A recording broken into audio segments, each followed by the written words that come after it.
motorcycle or an RV sitting around, you can right now give it away and help the vets. They really need your help. And your car will help support the vets and their families. And guess what? You even get a tax donation. Plus, we'll even come and pick up your car for free. And all you've got to do is pick up your phone right now and make a free call. Now is the perfect time to do something good for the vets. Give back to the vets right now for all they've done for this country. And your old car can really help them. So call the Veterans Car Donation Program right now for free pickup of your vehicle. Help the vets and help your taxes at the same time. Call right now. 800-598-0539. 800-598-0539. 800-598-0539. That's 800-598-0539. Homeowners, the 30% federal tax credit for solar and green energy ends December 31st. Let me say that again. The 30% federal tax credit for solar and green energy ends December 31st. If you've been procrastinating about your home's solar addition, stop. Call locally owned Gabroods Services and schedule your solar appointment today.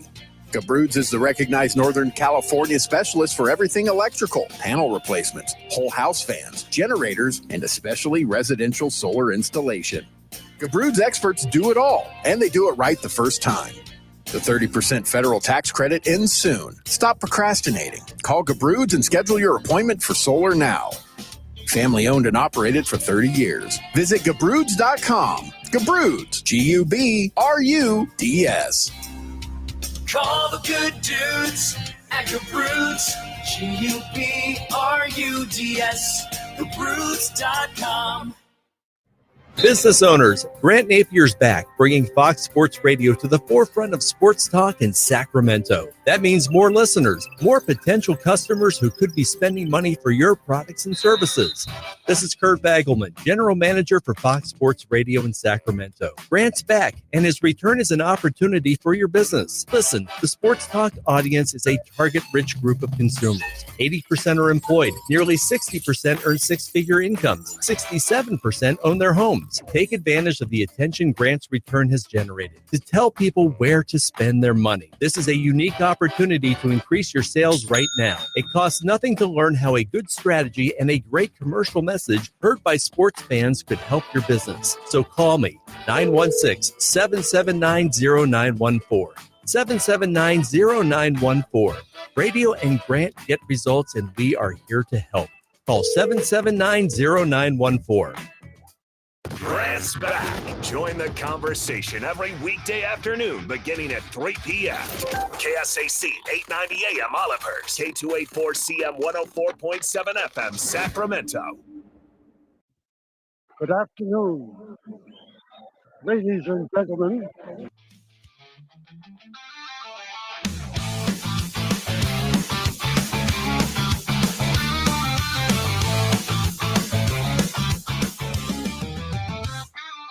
Grant's back, and here to win. It's the Grant Napear Show on Fox Sports Radio Sacramento. Now, Grant Napear. Hey, everybody. I don't normally lead with baseball, but how many of you watched all the way till the end last night at 11:51 Pacific time? And if you happen to be listening on the East Coast, and you do so on the Fox Sports KSAC app, tell me that you were up at 2:51 this morning watching the conclusion of a 6-hour and 39-minute baseball game. How many people on the East Coast? I know in Toronto they all were, but how many of you stayed with that game last night? You know what the key part of the game was to me? 12th inning. Clayton Kershaw comes out of the bullpen with the bases loaded. And Nathan Lukes, with the full count, swung at 3 straight balls, fouled off the first 2, and then on a pitch way out of the zone, grounded out to second, inning over. 3 straight pitches by Kershaw with the count full, all out of the zone, and Lukes protecting the plate, fouled off 2, and then the third, way out of the zone, grounds out to second. Big part of the game. Really big part of the game. You had Kershaw in. You got the Dodgers with the bases loaded, playing defense. Kershaw obviously having to be used. Dave Roberts going with the veteran lefty. And you had the bases loaded and you couldn't score. And again, 3 pitches out of the zone. And Freddie Freeman, I mean, what else are you going to say about the guy? Like, that's what he does. Absolutely unbelievable. So we'll talk about that. We've got the Kings beginning a 4-game road trip. I think the table's set really good for the beginning of this road trip if you're Sacramento. As a matter of fact, when I look at these 4 games, tonight, tomorrow, Chicago, followed by Milwaukee and Denver, this may be your best opportunity on this road trip. And yes, I'm well aware of who you're playing. But you're playing Oklahoma City. No question, they're probably the best team in the NBA again after winning the championship. They're off to the 4-0 start. But think about this. Their first game of the year, double overtime, day off. Second game of the year, double overtime. Then they were in Atlanta on Saturday night. They were in Dallas last night. And so this is your 3rd game in 4 nights. Same scenario that Sacramento will have tomorrow when they're in Chicago.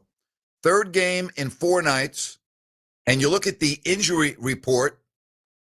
No Chet Holmgren tonight. He is out with a back. He was questionable for the game last night against the Dallas Mavericks. So he's out. They are still without Williams. And yeah, I know they have SGA, but he already has a lot of minutes in this first week of the NBA season, which officially goes to week 2 now because Oklahoma City opened this season. They got their rings a week ago tonight. But seriously, if you look at this game, this is going to be a tired team. And you need to run, and run some more. And again, no Chet Holmgren. Yeah, they're still really good. Yeah, they should be the favorite tonight. But I actually think the Kings can win this game tonight. I would have never said that because they're just not very good. But I think they can win this game tonight. I really do. I think they can win this game.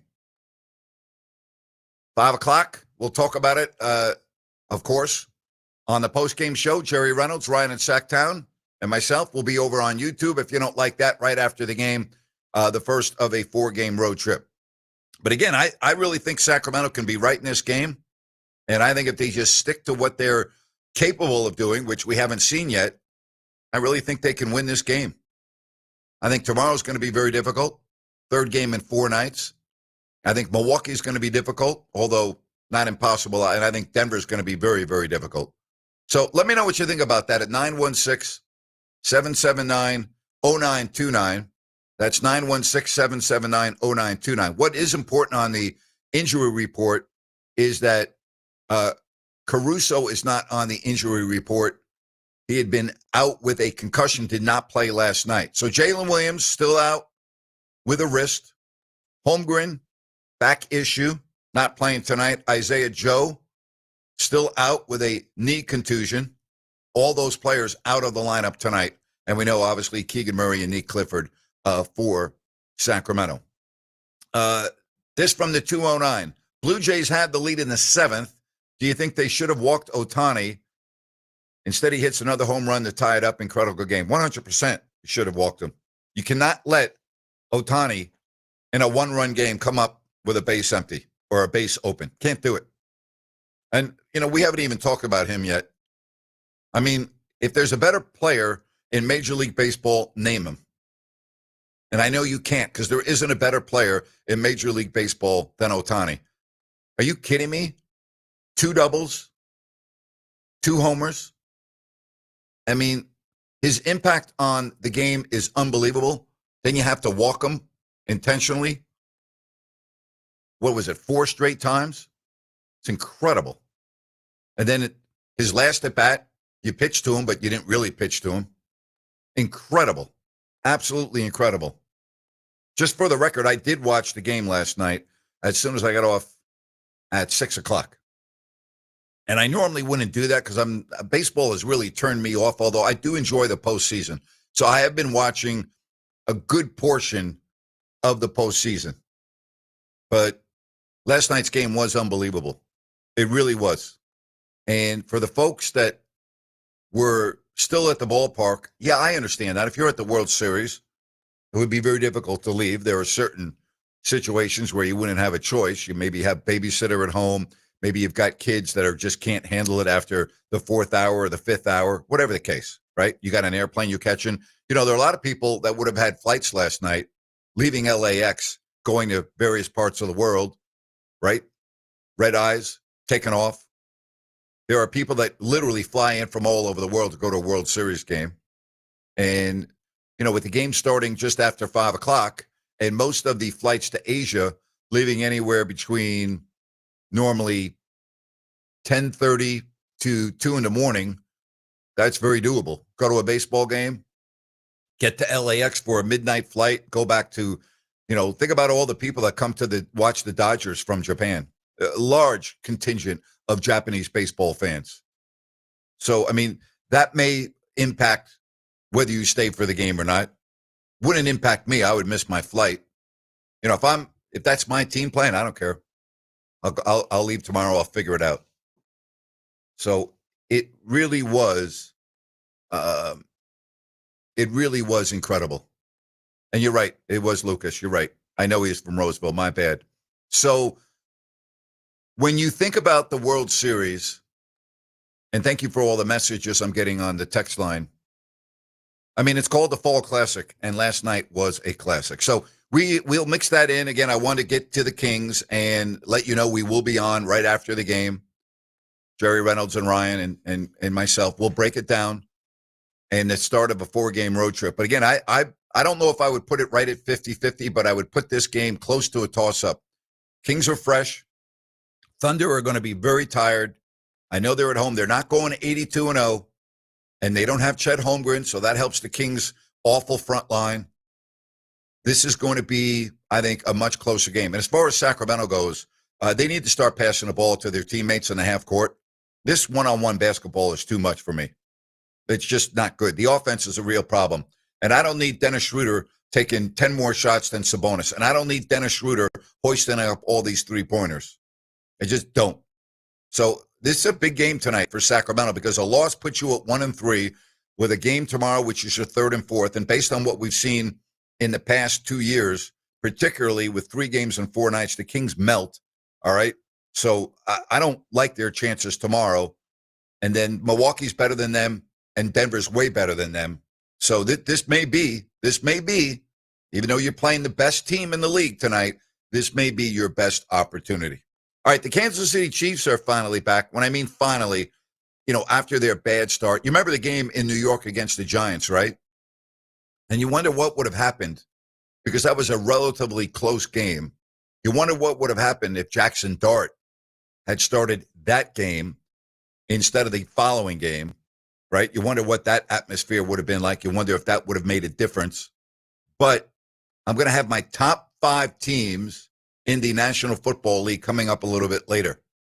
We'll do that in the last hour of the show. Sean Salisbury is going to be coming on at 5 o'clock. We'll talk college and the NFL with Sean. But, when you look at the conference now, we start with the AFC. Raise your hand if at the beginning of the season, through 8 weeks of the season, you had the Colts, the Patriots, and the Broncos with the best 3 records in the AFC. Colts 7-1, Patriots 6-2, Broncos 6-2. In the NFC, Packers 5-1-1. They're the only team in a conference with fewer than 2 losses. Philly is 6-2. Tampa is 6-2. Philly's got the tiebreaker because they won at Tampa. Seattle has had their bye week, so they're 5-2. Same with Detroit, 5-2. Rams 5-2. And to me, all of those teams that I just mentioned, Green Bay, Philly, Tampa, Seattle, Detroit, and the Rams could all be in the Super Bowl. I don't see anybody else in the NFC that could be in the Super Bowl. And no, I'm not including the Niners because I think they have too many key injuries, and I don't see it happening. I don't see it happening. I know they're 5-3.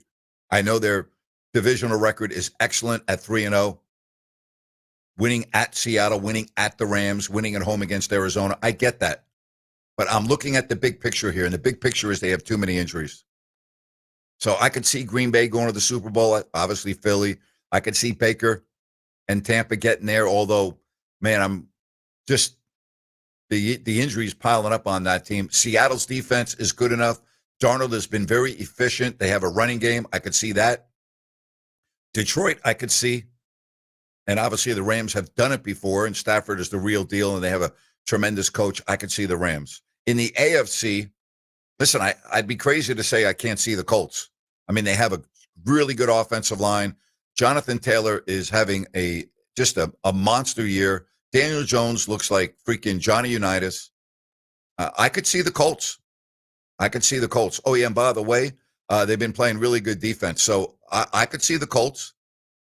You know, could I see New England? You know, Mike Vrabel is such a good coach, and May is looking so good at quarterback in an AFC where I don't think there's a real dominant team, even though I acknowledge the Colts are 7-1 and their point differential is the best in the NFL. And maybe in a couple of weeks, I will consider the Colts a dominant team. I just don't think there are any dominant teams in the NFL. That's why I'm saying that. I really can't see Denver going to the Super Bowl. I don't think they're there yet. I think they're a year away. So I would be surprised. As far as Pittsburgh, I don't think they're good enough. Buffalo, to me, is capable because of Josh Allen, but I think defensively they're going to have to get a lot better. I can see the Chargers doing it. Obviously, Kansas City can do it. So if you're looking at teams that I think could represent the AFC in the Super Bowl, and there's a difference between could and would, all right? Because, listen, could Denver? Well, yeah, they're 6-2. And when I think about it, you know, Denver really should have won in Indianapolis if it wasn't for a leverage penalty on a field goal attempt. They would have won against the Colts, and we'd be having a different story, right? We would have said, well, you know, they went in and they won at Indianapolis, but a penalty gave the Colts a kick at the end of the game, and they won. So, you know, maybe I'm not giving Denver enough credit. But other than the game against Dallas, every game I've watched of them has been just, there's been a part of the game that's been missing.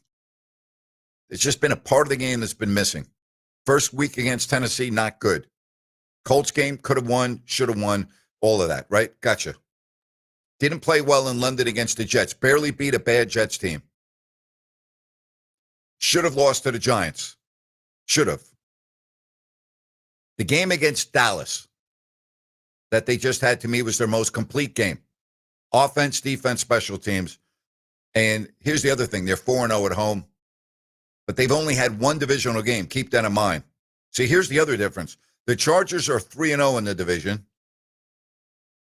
And I know Kansas City has only played 2 and they're 1-1. But, you know, to me, that's important. You just can't gloss that over. So maybe I'm selling Denver short. I get that. You know, maybe I'm being a little rough on them. But to me, I just don't see it. I think they're a year away. And, you know, when you look at this week in the National Football League, and I look at, you know, Indianapolis at Pittsburgh, are the Colts really going to go 16-1? It's a big game coming up for Pittsburgh after the loss that they had. And, you know, you think about the loss they had to Green Bay and the impact that Micah Parsons had. And you talk about Denver, they're at Houston. Houston looked very good against the Niners. But I think Denver goes in and wins at Houston. And then here's the game of the week right here. Kansas City at Buffalo. Kansas City at Buffalo. That's the game of the week. It's the late game, not the national game, which surprises me. But Kansas City at Buffalo is the game of the week in the National Football League. You have Detroit coming off a bye, home against Minnesota. The Chargers should be able to go in at Tennessee and destroy them. But those are some good games. Indy at Pittsburgh, I think, is going to be a good game. A lot on the line for the Steelers and the Chiefs and the Bills. A really good game. What do you think? 916-779-0929. And what do you think about the Kings tonight? I think they have a really good chance to start off this road trip with a win. I'm just looking at 3 games in 4 nights, no Holmgren. I think getting Caruso back, assuming he will play a lot. I mean, he's not on the injury report, so that would tell me he's going to play a lot. I would think, that gives them a big lift. But in terms of matchups, not having Holmgren on the floor, that's a big deal. That is a really big deal. Really big deal. All right, so Kings, I want your impressions on this road trip coming up in the next segment. And I will give you my 5 worst teams in the National Football League. Sean Salisbury coming your way right after Grant's Rant at 5 o'clock on Fox Sports Sacramento. The NBA season tips off, and so does DraftKings' newest fantasy game. DraftKings Pick 6 is the easiest way to play for big wins, with every possession giving you a shot at real money. Here's how to play. Just pick more or less on 2 or more stats and unlock the upside every game brings. The better your picks, the bigger your payout. Pick 6 is available in your state. Plus, new DraftKings customers can get $50 in bonus picks with just a $5 entry on your first pick set. Don't just watch basketball, cash in. Download the DraftKings Pick 6 app now and use code KSAC. That's code KSAC. Play just $5. Get $50 in Pick 6 bonus picks. Make the call. Ride the upside in partnership with DraftKings Pick 6. The crown is yours. Gambling problem? Call 1-800-GAMBLER. Must be 18 and over. Age and eligibility varies by jurisdiction. Void where prohibited. 1 per new customer. Bonus awarded as non-withdrawable Pick 6 bonus picks that expire in 14 days. Limited time offer. See terms at pick6.draftkings.com/promos. Looking for the ultimate night out? Welcome to HQ Showgirls, Sacramento's premier adult gentlemen's club. We're the only topless club between Reno and San Francisco serving alcohol, beer, wine, and champagne. All inside over 6,000 square feet of pure excitement. Planning a party or a VIP night? Call our VIP manager now at 916-389-0199 to book your table. Come experience the energy at HQ Showgirls, 851 Richards Boulevard, Sacramento. Open 9 p.m. to 3 a.m. Sunday through Thursday and until 4 a.m. Friday and Saturday. Visit hqnightclub.com, where the night begins and never stops. At Downtown Ford Sacramento, we're proud of our long heritage. We've consistently provided Ford cars and trucks to families and businesses in this region for over 100 years. If we think about it, practically every kid who grew up in this town at one time or another rode around in a Ford that we sold to their family. We've served multiple generations of local farmers and ranchers who got their rugged Ford trucks from us. We've also provided many of the emergency vehicles that you see out doing the people's work every day on the streets. All of us at Downtown Ford, from our top-notch service department who keep your Ford running like new, to our dedicated finance team and the guys and gals in our showroom, we thank you for generations of love and loyalty to us. And for that love, we say right back at you. We're doing Fords just like we always have. Come see us any day of the week or visit us online at downtownfordsacramento.com. Ready to turn your idle equipment into cash? Purple Wave Auction is your solution. We specialize in no-reserve online auctions, bringing nationwide buyers to your doorstep. From excavators to dozers, we'll market your assets to a vast audience of eager buyers. No hauling required. We photograph and list your equipment where it sits. Experience our transparent and simple process with expert support. Join successful sellers who trust Purple Wave. Visit purplewave.com today to learn how easy selling can be.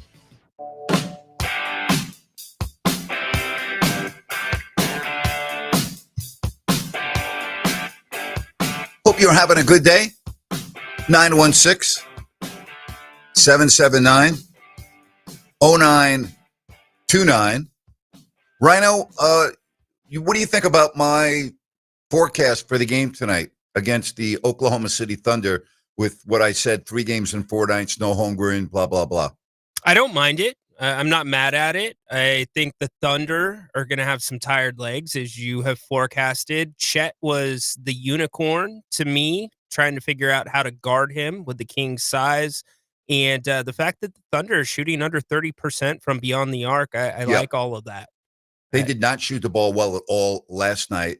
And in the fourth quarter, and I was following that game, they just ran out of gas. They only had 14 points in the fourth quarter, and Dallas almost had a big comeback and almost beat the Thunder. That game was up for grabs with 30 seconds left.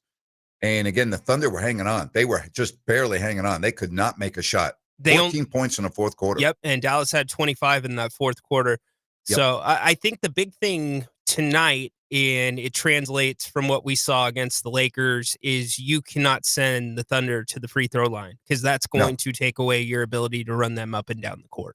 And who gets to the free throw line a lot? We know their best player, and maybe the best player in our league, SGA. He's so good at drawing fouls. He does. He does not shoot the three ball well, or at least this year he has not. So I'm letting the Thunder make a three. That's what I would say. Well, and I would also think with 3 games in 4 nights and 2 double overtime games all in the last week, the legs can't be there for the Thunder. I would be very surprised. Now, I could see Caruso having a real good game because he's fresh and, he should be sprout and ready to go. He's not on the injury report. Yeah, he'll have fresh legs coming off of concussion protocol, I believe, right? Yes, exactly. So he probably. I was surprised that he wasn't on the injury report because he didn't play last night in Dallas. Yeah, I'm probably in the latter stages of it. Obviously, he cleared. I think this is a game though where having Russell Westbrook really helps you in terms of throwing different things at SGA. Yeah. And Keon Ellis. I don't know why I keep saying that. Keon Ellis. So let's talk about his defense tonight. Yeah. And staying out of foul trouble because he got in foul trouble the other night against the Lakers. He picked up a couple of real quick fouls.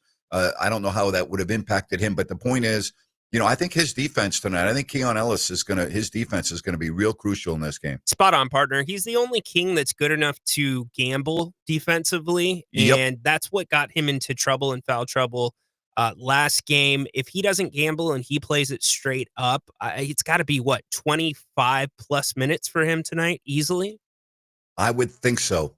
And, we talk about how many players Doug is going to use. So if you take a look at, Westbrook and you take a look at Ellis, I think Nick Clifford, had he been available, would have played a lot of minutes in a game like this. But this is you have to come at this team in waves tonight, and you just have to run.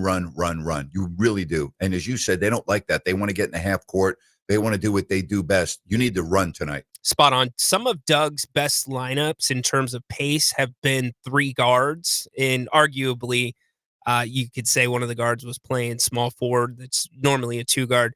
And those lineups have worked. They've been towards the middle to the end of the second quarter. We've seen them in the end of the third quarter. I'm doing that. Do you give Devin Carter possibly another shot based on what you saw last game? Probably not tonight, but tomorrow, yes, when it's the 3rd game in 4 nights, and I need the energy off the bench, and I need someone that's not going to be tired. See, tonight is a schedule game. I look at certain times during the year when I'm like, okay, this is a schedule type of a game. 2 double overtimes in the last week and the 3rd game in 4 nights. I think tomorrow for Sacramento, an older team, right? An older team.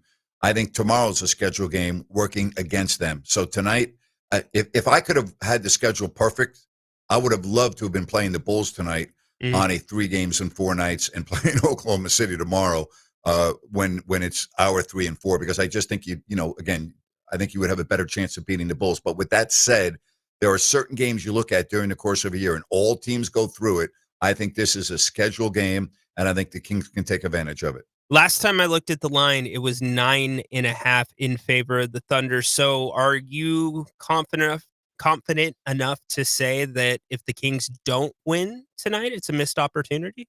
Yes, absolutely. Without Chet Holmgren, who's a matchup nightmare for them. Yes. Hey, I wanted to ask you, you see VJ Edgecombe again last night? Yeah, he's good. He's like really good, isn't he? Yes. Should we just give him the Rookie of the Year after 1 week? I mean, that's how good he's been. He's probably going to be the Rookie of the Month. I've got to think. I mean, unbelievable. 136 to 124. He and Tyrese Maxey. I mean, what a combination. Max is leading the league in scoring right now. Yeah, he had 43 last night in the win against Orlando. The Magic are off to a very slow start, which surprised me. Me too. I'm with you on that. They'll get their legs under them. I'm not worried about them. Here are the games tonight. Philly at Washington, Charlotte at Miami, Knicks in Milwaukee, and the Clippers are at Golden State. And, of course, we're talking about the Kings and OKC. He doesn't look like a rookie to me when I've watched the Sixers. And by the way, I haven't watched them live. I've only watched them on highlights, and highlights can be a little deceiving, but the numbers aren't deceiving. In other words, like the numbers are their numbers. The numbers don't lie. And he looks on the highlights, Rhino, when you see him on the highlights, you're, whoa. Wait a minute. This is a rookie? 19? What? Exactly. 19? Are you kidding me? I mean, so much better than what we've seen from Cooper Flagg with Dallas. Yeah, absolutely. And VJ is also playing in position. Jason Kidd's asking Cooper to run some point guard and kind of be that facilitator with Kyrie Irving out. And that's not his natural position, although he can play most spots on the floor. Yeah, so we'll talk about that. This message interesting from the 209. Thoughts on why the Warriors and Clippers game starting tonight at 8 p.m. on NBC. Feel bad for the people on the East Coast. Well, they don't care about the people on the East Coast. You can't have all of the games start at 5 in the afternoon and 8 o'clock on the East Coast. I'm from the East Coast, and believe me, I know exactly what your pain is. I remember when Monday Night Football used to start at 9 o'clock and what that was like, especially if you went to the game and you wouldn't get home until 2:33 in the morning. So I understand where you're coming from, but the reality is the NBA just signed a multi-billion-dollar deal with various media partners, and they're going to put the games on that make sense for them, and it's a doubleheader, and they're not putting both games on at the same time. So it is what it is. You're going to have that a lot this year. These games on the West Coast this year, there are a lot of 8 o'clock East Coast starts. That's just the way it is. Or excuse me, 8 o'clock. 8 o'clock West Coast starts, so the game doesn't even start until 11 o'clock on the East Coast. And that's you're going to have to live with that. This is part of the new TV deal. Rhino, you can't appease everybody. You know, they have all these different TV networks now that have, put in billions of dollars, and there are going to be games that if you're on the East Coast, unless you're a diehard basketball fan, you're not going to be able to watch. That's just the way it is. Does the extra 30 minutes really matter? Yeah, it really does matter. It matters for this. It makes it more difficult to watch some of the game, okay? Because a lot of the fans will watch some of the game, and then they'll go, I can't stay with it. I got to go to work. I go to school, etc. The 30 minutes does make a big difference because it's more like 40 minutes because tip-off comes at 8:10, and that's 11:10. Whereas if the game starts at 10:40, you may be able to watch the first quarter. And a lot of people see the 11 o'clock start time, and in their mind, they're like, they're not even going to put it on. Because they know if they put it on, they're going to get maybe caught up in it, and then they're like way behind the 8 ball with their sleep. So I actually think it does make a big difference. I really do. Fair enough. NBC was taking some last week when the season opened because they didn't join 2 of the games, the second of the 2 games, until mid-second quarter. Yeah, because of the double overtime, right? Yeah. Well, what are you going to do? You're not leaving the Houston Oklahoma City game on opening night. That's the most thrilling game of the week so far. You're not leaving that game to go to the other game. I don't know what the answer is. I really don't. Well, you have to go and out of that game if you want to go watch the other one. It's available on Peacock. They'll make that available. But unless you're a fan of one of those 2 teams, you're not doing that. No, you're not. And I'm also, that's where I'm at with the East Coast thing. And I know you say the 30 minutes makes a difference, but you're either going to watch those games or you're not. And there's so many times where the East Coast people don't even watch the West Coast games when they start at a reasonable hour. Okay, so I'm going to put you on the East Coast instead of the West Coast. You're from Elk Grove. You grew up on the West Coast. Yeah. Okay. Let's say that you have young kids. Okay. Let's say you go to school in the morning. Let's say you work and have to commute. You're not watching a game that starts at 11 o'clock at night. You're not watching a game that starts at 10:30 at night. You're right. You said if you really want to watch the game. All right, let me ask you. Let's say you're living in New York or Florida or wherever on the East Coast. Yeah. Anywhere on the Eastern time zone. You're a Seahawks fan. Yeah. Are you if a NFL game started at even, let's say, 10 o'clock at night, which means it's not going to be over until 1 or 1:30 in the morning, and you work in the morning and you have a family, are you watching the game? Yes, I am. Okay. I am. You're a diehard. Absolutely. And so would I. So would I. But are you watching one of 82 basketball games if your favorite team is on? Probably not. Depends what I'm doing for a living, number one. Number two, I mean, I stayed up for the World Series last night. Yeah, but that's not that late. The game ended at 12 o'clock, basically. Yeah, I mean, that's not. What about on the East Coast? How many people do you think were forced that are not a fan of the Blue Jays, not a fan of the Dodgers, but were forced to turn it off because you never know when the game's going to end, and at some point you're looking at the clock and you're like, gosh, I got to get up in 4 hours. Yeah. No, I get it. It's a big difference. I get it. If you got to get the kids up and make them breakfast, and I understand. I mean, I'll use my brother as an example. So my brother was a high school math teacher for his career, retired now, had season tickets for the Giants, never went to a Sunday or Monday night game because he wouldn't get home until 2 a.m. and had to leave his house at 6:30 a.m. to commute to the high school that he worked at. So it's not worth it for him. Like, in other words, he never went to a Sunday and Monday night game, sold his tickets. Those are the nuances. Depends. How far do you have to commute? Is work right around the corner? Is work at home? I think those are what makes the different, or the decision different for everybody. Can I ask you one thing about last night? And I want your logic. You've grown up watching baseball forever. Why in the world would you consider putting a position player in at pitcher and giving up that game that you're already 17 innings into to not sacrifice tomorrow?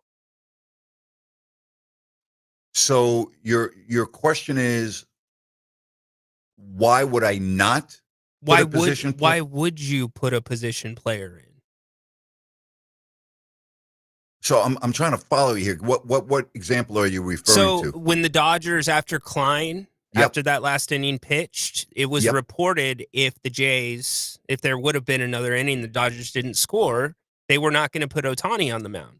They were going to put a position player into the game. Yamamoto was warming up in the bullpen last night. But had he not been able, or had he not been able to come in, well, I think it was very apparent he was coming in, but I would never, ever sacrifice a World Series game with a position player and think about tomorrow. Right.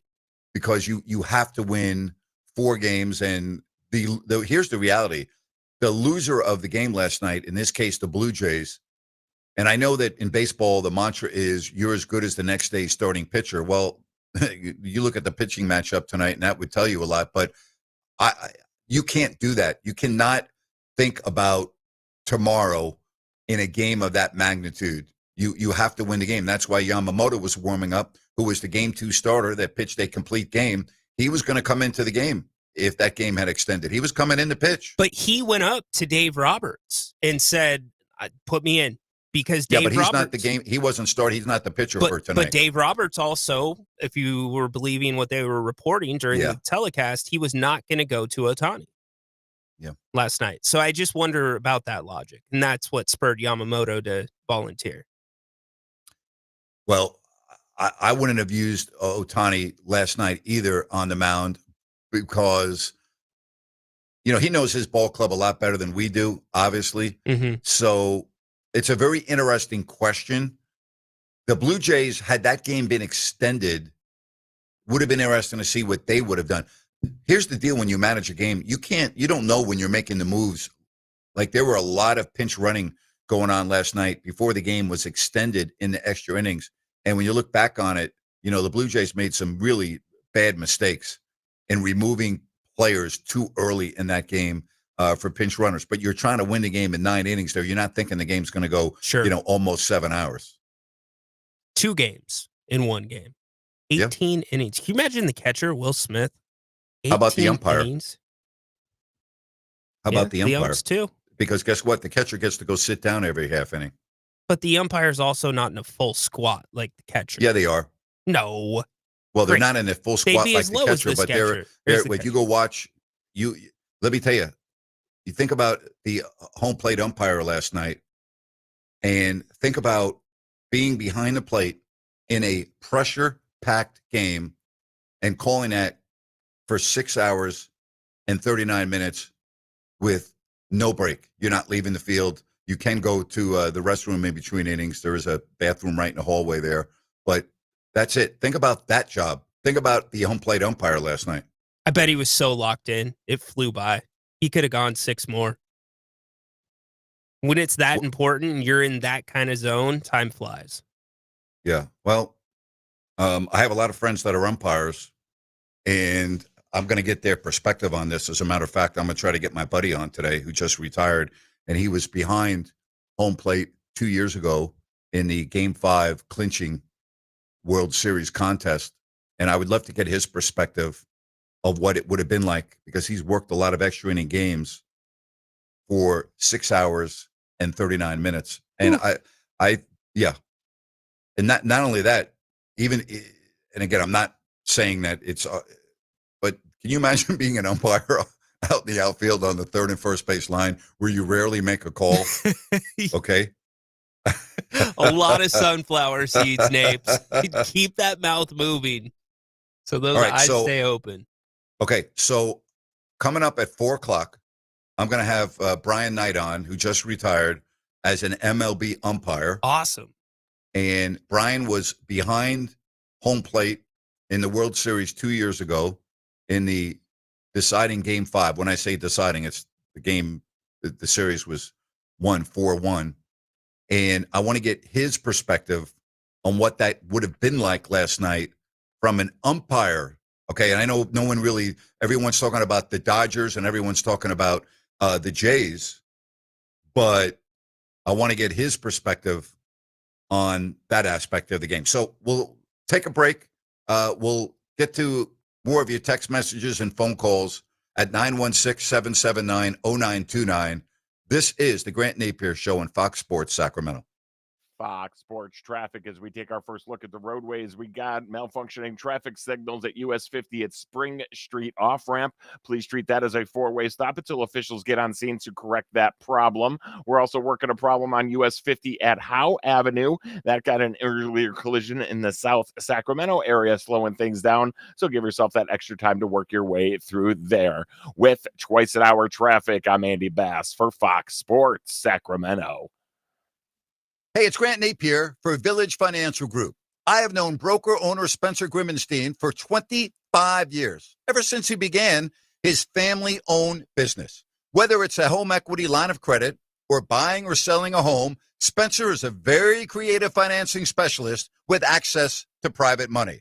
Check out Village Financial Group at vfgloans.com or call Spencer at 916-805-4868. Be sure and call for the investor special. And if you go to their website, vfgloans.com, you can find over 9,000 properties available for purchase. Folks, Spencer is awesome. Trust me. Again, I've known the guy since 2000. It makes sense to call Spence at 916-805-4868. Village Financial Group, looking out for your best interest. Call 916-805-4868. Hi, it's Margot from Bennett's Restaurants. Looking for the best happy hour in town? Head to Bennett's, where every day from 2 to 6, you'll find flavor, fun, and serious value. Enjoy over 10 wines by the glass, country club style cocktails like lemon drops, skinny margaritas, and crave-worthy share plates. Short rib tacos, chicken wings, calamari, and more, starting at just $6. It's upscale without the uptight. 3 locations, Roseville, Rockland, and Sacramento. Join us today or check out the menu at bennettsrestaurants.com. At Downtown Ford Sacramento, we're proud of our long heritage. We've consistently provided Ford cars and trucks to families and businesses in this region for over 100 years. If we think about it, practically every kid who grew up in this town at one time or another rode around in a Ford that we sold to their family.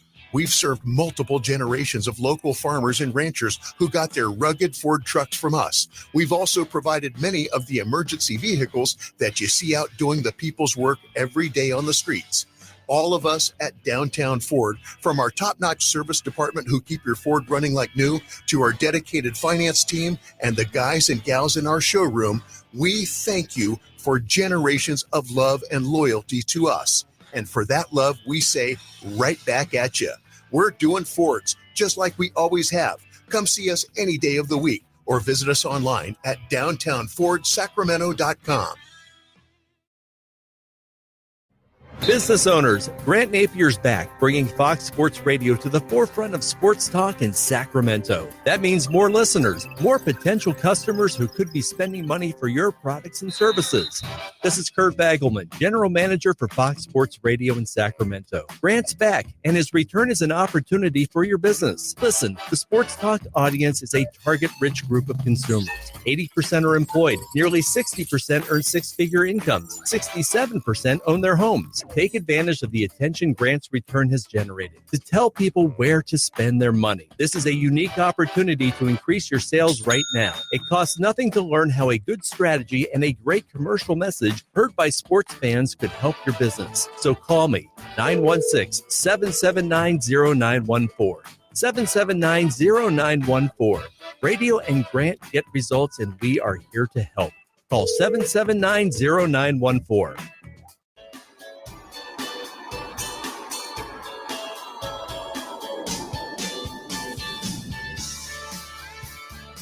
Here's an interesting number for you. So Mark Wegner was the home plate umpire last night, and he was behind the plate for 6 hours and 39 minutes, and he got 95.4% of the pitches correct.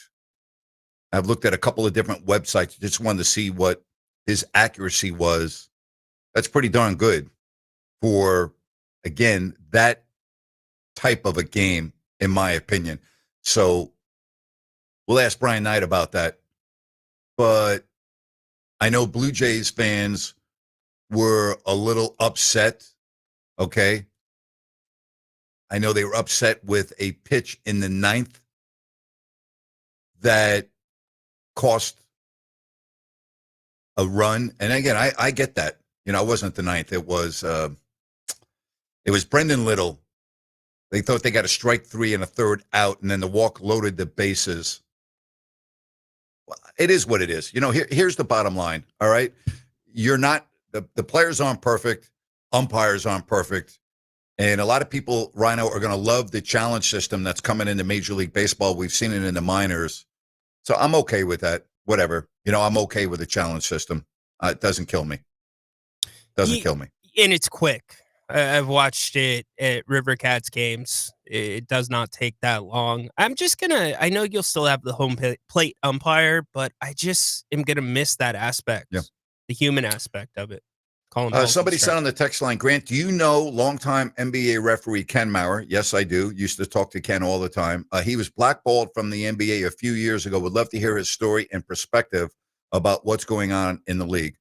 I don't want to speak out of turn as it relates to Ken Maurer, but I do know for a fact that several prominent officials lost their jobs in the NBA because they refused to take the COVID vaccine, and the NBA was not letting anyone within the walls of their league that was not vaccinated.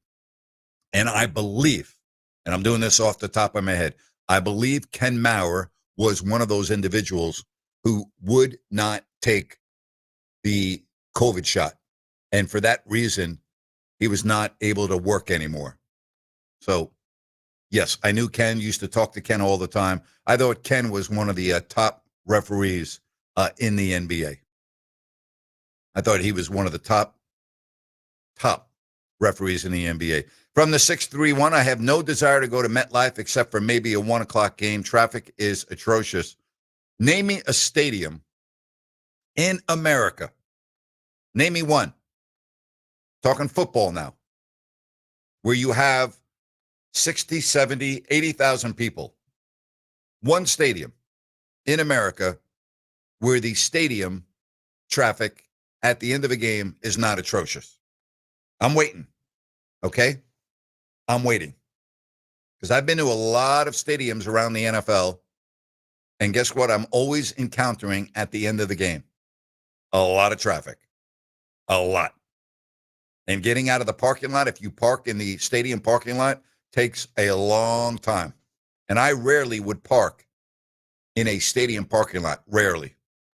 I would always go to alternate sites, take bus, train, whatever the case may be, to avoid that. So I get where you're coming from. But again, name me a stadium in America where the traffic's not brutal. What do you think it's like getting out of a sold-out game at SoFi on a Sunday? What do you think that's like? I've heard, everyone talk to me about the brutal traffic coming out of the Niners. I mean, I can go on and on. Again, I haven't been to a stadium where getting out of the traffic is not brutal. It's part of going to a football game. Whether it's college, if you go to a big-time college game, or whether it is the NFL, it's just the way it is. Someone said traffic at Candlestick was pretty bad. Probably the worst in all of America. That in Foxborough where the Patriots play, because there's like one way in and one way out. So, yeah, getting out of Candlestick was an absolute nightmare. An absolute nightmare. It was brutal. Brutal. So we've got a lot on the plate. World Series. Were you watching the game last night when it ended at 11:51 Pacific? Were you watching the game? I watched it, and I was like, am I going to watch this game until it ends? And I'm at that point, you have so much invested in it. Like, I am. Yeah, I absolutely am. So I would have stayed with it had it gone 30 innings. And think about the domino effect of that. Think about the players. Think about the people that got to clean the stadium and get it ready for today already. You know, they're all there, and they're waiting to clean the stadium, concessions, bathrooms, pick up all the garbage from the stands. Think about them. Seriously. How late do you think they were at Dodger Stadium this morning? How long do you think that took? Getting the field ready, everything. Think about the parking attendants, the ushers, those people that think that they're going to be home by 9 o'clock, and they're still at the ballpark at midnight. And, you know, again, we talk about these people all have secondary jobs for the most part, and we can just go on and on. It's part of going to a sporting event. How many people are going to stay 20, 30, 40, 50 years from now? Oh, I was at the game that went 18 innings at the World Series, right? Of course they are.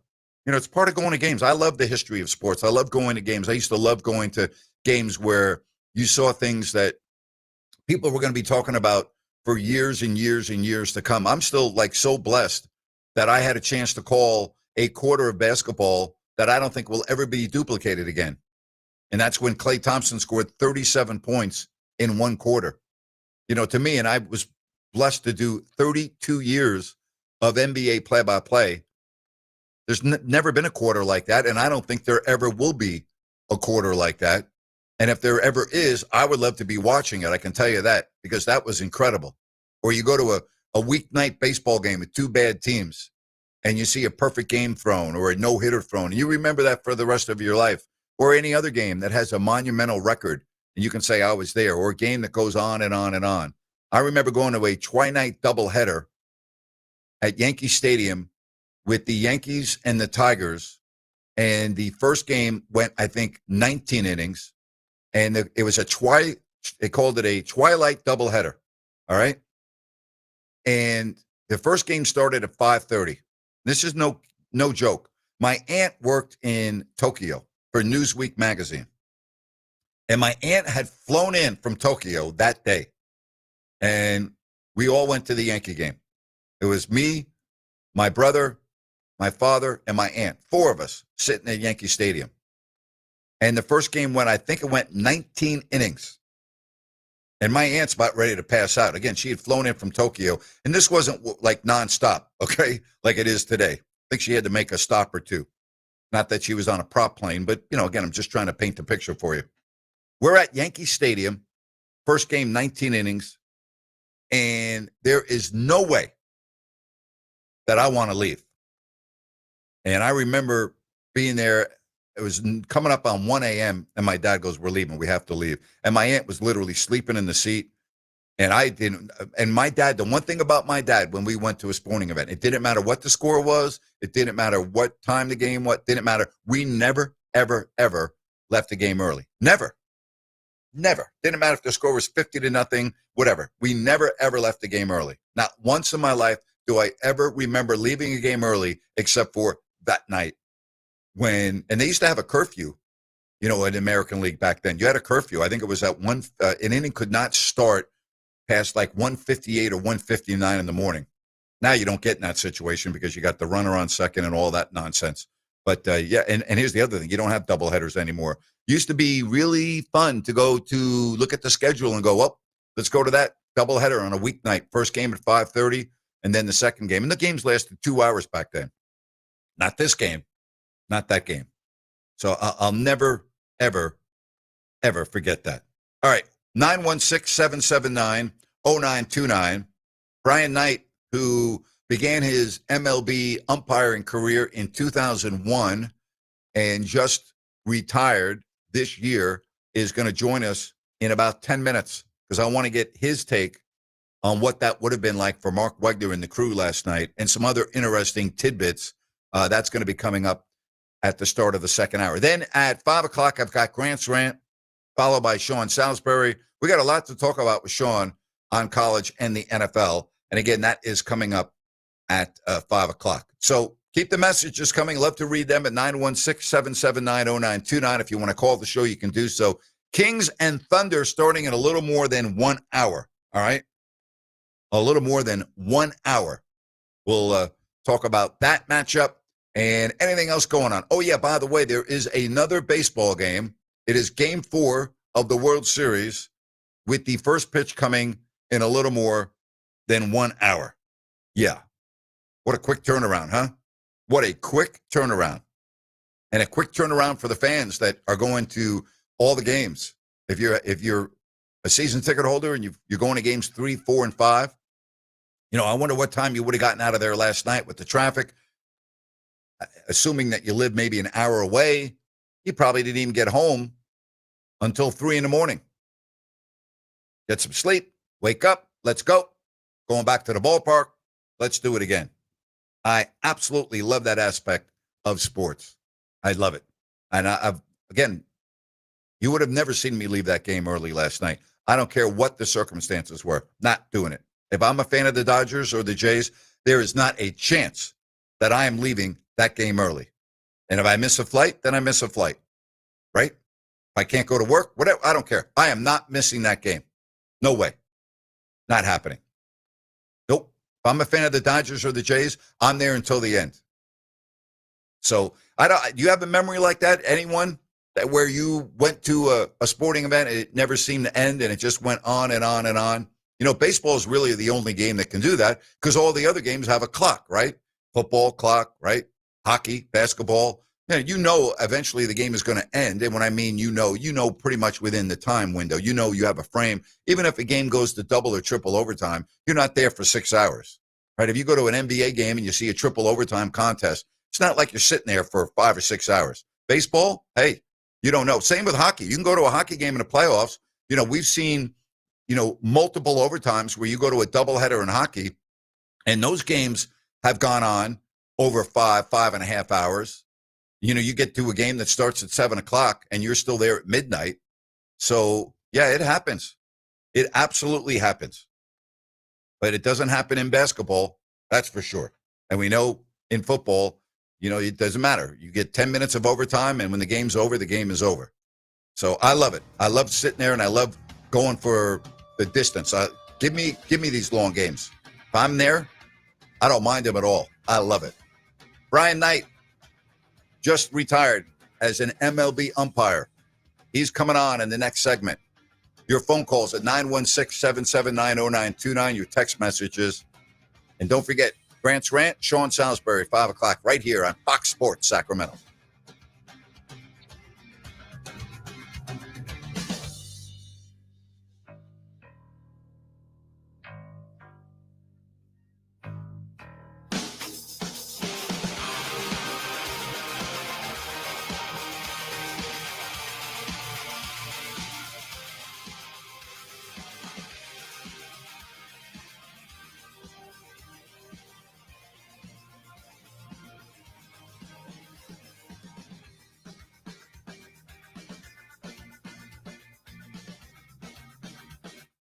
Sports traffic as we take another look at the roadways. A little better news coming out of the Sacramento area. Those earlier problems have been wrapped up for the most part. We are dealing with some heavy rush hour delays, especially Cap City Freeway, eastbound, westbound, in between Marconi Avenue and Exposition Boulevard. Give yourself a couple of extra minutes to work your way through there. I-5 northbound, also very sluggish from Sutterville Road up through about Richards Boulevard.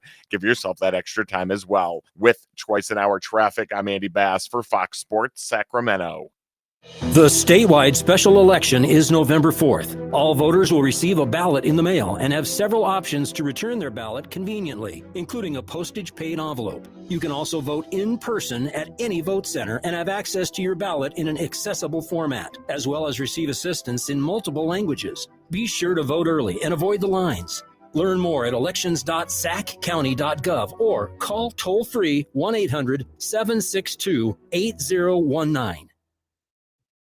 Hey, it's Grant Napear for DAS Mechanical, HVAC retrofit and service specialist. Family owned and operated since 2018, serving Sacramento and Placer counties. And yeah, the weather's going to turn soon, and it's going to start getting chilly. And when you need that heater to work, you don't want to be Mr. or Mrs. Uh-oh. You need to make sure that you're good to go. Well, right now at DAS Mechanical, they have a $69 winter maintenance check. That's right, only $69 through the end of November. Take advantage of that by going to dasmechanical.org. That's D as in dog, A, S as in Sam, mechanical.org. You can schedule everything online and make sure you look at their 5-star reviews and their numerous Best of the Best awards. Homeowners, business for commercial maintenance, it's all there for you. DAS Mechanical. That's dasmechanical.org. Take advantage of that $69 special now. Looking for the ultimate night out? Welcome to HQ Showgirls, Sacramento's premier adult gentlemen's club. We're the only topless club between Reno and San Francisco serving alcohol, beer, wine, and champagne. All inside over 6,000 square feet of pure excitement. Planning a party or a VIP night? Call our VIP manager now at 916-389-0199 to book your table. Come experience the energy at HQ Showgirls, 851 Richards Boulevard, Sacramento. Open 9 p.m. to 3 a.m. Sunday through Thursday and until 4 a.m. Friday and Saturday. Visit hqnightclub.com where the night begins and never stops. The holidays can be a time of increased stress for those struggling with opioid or stimulant addiction. They can also be a time for pause, reflection, opportunity, and new beginnings. This holiday season, choose treatment and recovery. Embrace the company of family and friends and create special moments. Find a proven opioid or stimulant addiction treatment provider near you at choosechangeca.org. Tired of the same old routine? Need a place where the beer flows and the good times roll? Then head to Fieldhouse American Sports Pub, 1833 Fulton Avenue. Family owned and operated, so you know you'll feel right at home. Catch all your favorite games on 18 big screens while enjoying amazing food. And with 28 beers on tap, you're sure to find something you love. And don't miss everyday happy hour from 3 to 7 and again from 10 till close. Looking for more than just the game? Trivia Tuesday starts at 7 p.m. And there's Mario Kart and bingo nights for even more fun, too. There's always a blast happening at Fieldhouse. Whether you're looking for a place to watch the game, grab a bite with the family, or just unwind with friends, Fieldhouse is the place to be. Fieldhouse American Sports Pub, 1833 Fulton Avenue. Bring it to the house.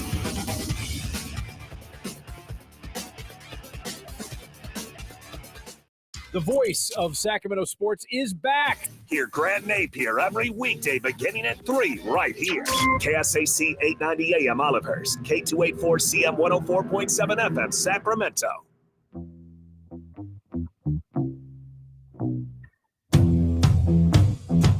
We welcome you back. Hour number 2, and people still buzzing about that game that went 6 hours and 39 minutes last night. Joining me now is a guy that just retired as an umpire in MLB. His first game was in 2001, and he was behind the plate in the World Series 2 years ago, so he understands the pressure of being behind home plate in the biggest of games, and it is Brian Knight. Brian, welcome to the show. How are you? You there, buddy? Hello, Brian Knight. I can't hear Brian. Rhino, you want to put him on hold for me and connect and see what the deal is with his audio? Let me put him on hold there. All right. See what's going on with that, Rhino. We'll get him back on. So maybe he thinks I'm going to criticize the umpires and he doesn't want to come on. You know, I'm just kidding, right? I'm actually friends with Brian, great guy, and had a heck of a career. All right, let's see if we can connect with Brian. Brian, can you hear me? I'm here. Okay, what's going on, man? How are you? All right, hang on. One more time. This was me. All right, now we got you. Brian, how are you? Welcome to the show. How are you this afternoon?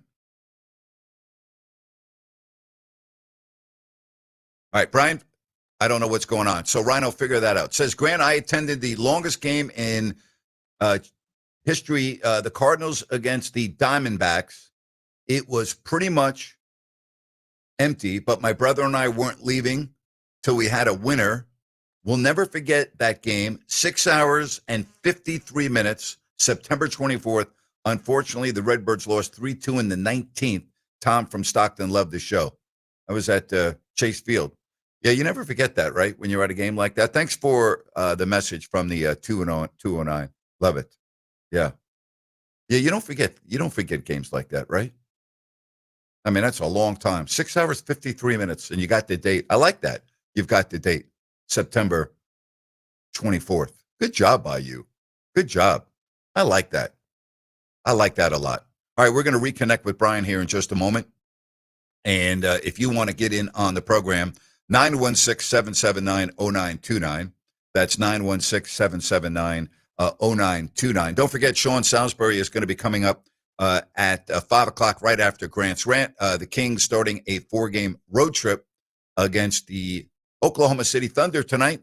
And we'll have the post-game show over on YouTube if you don't like that. All right, let's reconnect with Brian Knight right here on Fox Sports Sacramento. Brian, I believe that was on our end. You're not your issue. Can you hear me now? How are you, buddy?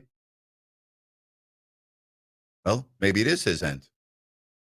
Maybe we're not having Brian on. I don't know what's going on. All right. If we can't get Brian on, I'll have him on another time. No problem. Somebody says, I was very surprised how fast I got out of Sonoma Raceway NASCAR, around 80 to, I don't understand. You were talking about around 80,000 to get out, okay? You got out of there fast? You know, I've never been there for a race. I've been there for, like, media sessions when NASCAR was there, and I covered his working in Sacramento and had a lot of fun going out there. But I don't recall ever being there for a real race. I don't. All right. 3 strikes and you're out. So here we go. One more time with Brian Knight. Brian, can you hear me? 3 strikes and you are out. All right, Ryan, we'll just get him on another day. All right. You going to bring Brian to air? All right, you do it. You try it, Rhino. We'll give him a 4th strike. He's using a challenge. It's our challenge that we're using via Fox Sports Sacramento. So we are now going to a Grant Napear challenge for another try. Brian Knight, can you hear me? And the challenge does not work. No problem. We'll do it another time. Rhino, thanks, Brian. We'll have him on tomorrow if he can come on tomorrow. It is a funny segment, right? It's called live radio. You never know what's going to happen. You never know. Don't worry about it. All right. Again, if you want to text the show, I don't know if we can do phone calls anymore. 916-779-0929. It's tough to do a call-in show when I can't get people on the phone when I'm trying to have a guest. So I really hope that we get everything straightened out so I can have Sean Salisbury on at 5 o'clock. If not, I may be leaving early, and we'll just let somebody else do the show. All right. Again, 916-779-0929. You can text the show. We can do that. And I'm happy to talk because that's what I do for a living is I talk. No problem. And I'll just keep on talking. But, you know, some of the other games that you talk about going to and you talk about traffic, it's one nice thing about having a downtown arena as opposed to an arena that or a stadium that is not, is you do have the utilization of mass transit. And so, you know, that's a big help. If you're living in an area where you have mass transit, I mean, that makes going to a game a breeze. Like if you're in Washington and you're a fan of the Capitals or the Wizards, not that you would ever have traffic with a Wizards game, but they do sell out. They do sell out for the hockey games, and you get on the Metro and you've got buses, you got all kinds of mass transit, which is great. And that makes going to a game so much easier. But, you know, even when I used to go to Giants games, would always take the bus with a special lane. And now they have a train that they did a couple of years ago. They built train service right from Penn Station right to the Meadowlands. So wherever you are, like if you have mass transit, then that's the great. Someone said, what's the longest NBA game I ever called? I did a triple overtime game. I believe it was in Toronto. And actually, it's a very good question from the 4015. I did a game from Toronto that was triple overtime. And I did, I think, a few other games that may have gone to triple overtime. I don't remember. Certainly a number of double overtime games for sure. But the Toronto game sticks out to me. That was a game where Peja had a tremendous game. And I may be wrong on that. I believe it was Super Bowl Sunday. And we were flying back to Sacramento right after the game. I may have the years a little mixed up. But the Raiders were in the Super Bowl that year, and we missed the whole game. And the pilot was updating us on the score. This was before we had streaming on the airplane, so we couldn't even, there was no Wi-Fi on the plane back then. It wasn't even available. I don't even think it was invented. I don't think it was, possible. It's amazing technology, right? I told you when I was on Air Force One, and I was in the conference room on Air Force One, and back on 9/11, when George Bush was president, if he had wanted to address the nation from the air, he couldn't have. The technology was not invented yet. This was 2001. And now if you go on Air Force One, not that you'll be on Air Force One, but if you were in the conference room above the president's chair now, where he would sit if he were going to be addressing the nation, there's a sign over the presidential seal that would light up and say on air. So you just think about that. It is amazing, the advancement in technology. 916, there is a station under the arena in D.C., great for hockey and basketball fans. Yeah, I've taken it many times. I've been on that many times. The Metro is such an efficient way to get around that area. And same with Madison Square Garden. I mean, if you go to a Rangers or a Knicks game, you've got all kinds of options. I mean, first of all, a lot of people walk. And even if you aren't leaving on a train, very few people are driving to a Rangers and Knicks game. There are certain areas that are just very conducive to going to a game. There really are. So, and then there are other, if you're out at Levi Stadium, what are your options, right? If you're going to a 49ers game, and I've never gone to a 49ers game yet at Levi Stadium. I probably should to check out, but all of my friends that are Niner fans tell me what a nightmare it is. What a nightmare it is. And I'm just, all right, so this is a great one. Watch Wimbledon in 1980. Watch Bjorn Borg defeat John McEnroe in 5 sets. Never forget that. I remember being at the U.S. Open for a match on a weeknight. Week 1. Jimmy Connors against Paul Harhus. The match started late because the previous match went long. And you always had Connors on center court. I mean, Connors was the biggest draw. And Connors lost the first 2 sets. And I believe he was down 5-2 in the third or something of that magnitude. And Connors made one of his patented comebacks. And the New York fans loved Jimmy Connors. And the match turned around. And Connors came from down 5-2 in the third to win that set against Paul Harhus. Won the 4th set. And, you would play until the sun came up. It didn't matter at the U.S. Open. It wasn't like we're stopping and we'll resume the match tomorrow. Unless it was raining, and that was before they had a roof. That would be the only way. And that match ended in the wee hours of the morning. And I remember being there with my dad and my brother, and we were not leaving. And that was one of the great sporting events that I've been to. That was really a phenomenal sporting event. Phenomenal. I'll never forget that.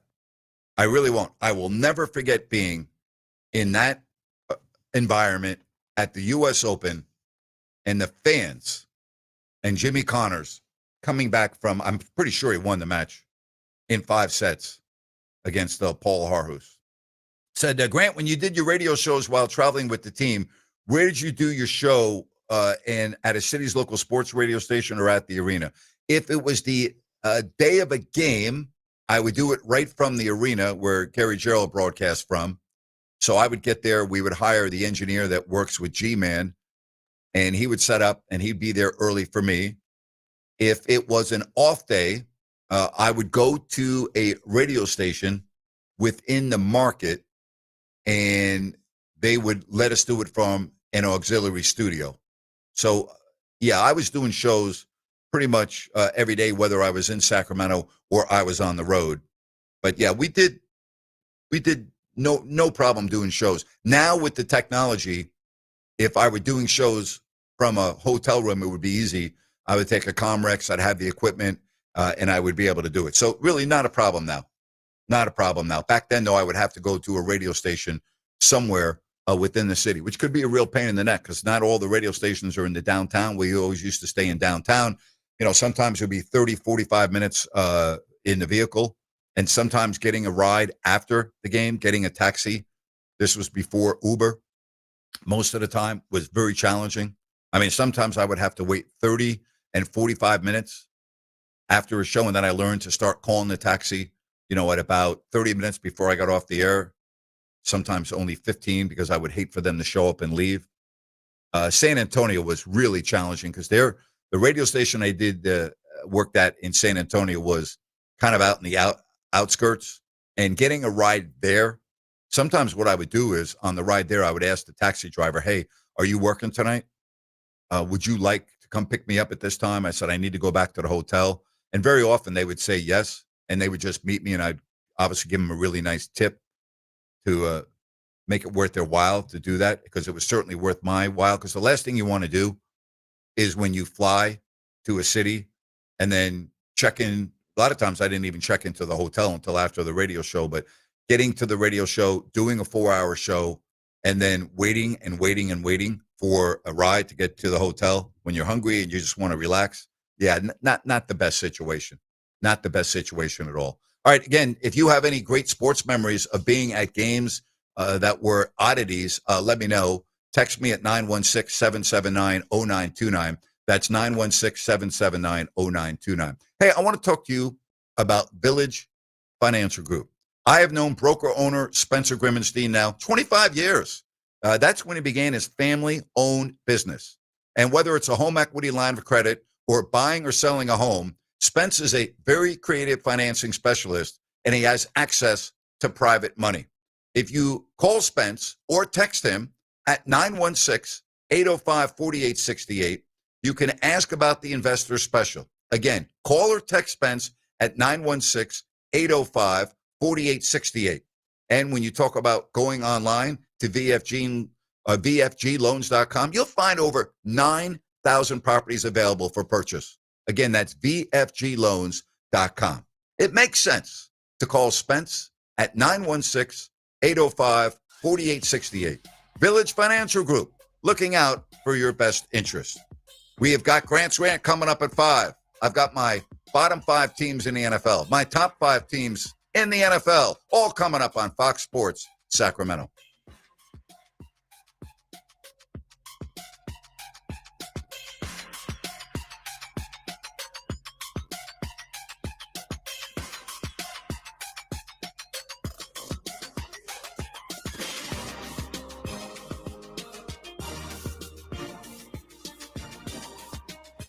Sports traffic. We are still dealing with a couple of issues around town. One is a report of a fire on southbound State Route 51 right at Marconi Avenue. It does not to be very serious. It looks like it almost might be cleared up, so give yourself a couple of extra minutes to work your way through there. US 50 westbound at Howe Avenue, that earlier collision in South Sacramento also still trying to be wrapped up at this hour, and still dealing with some heavy rush hour delays throughout the entire Sacramento area. With twice an hour traffic, I'm Andy Bass for Fox Sports Sacramento. Traffic brought to you by Gabroods Electrical. Homeowners, for any electrical project you need done, trust the good dudes at Gabroods. Locally owned, 5-star service experts, and always transparent prices and solutions. Say goodbye to your electrical issues with Gabroods. GUBRUDS.com.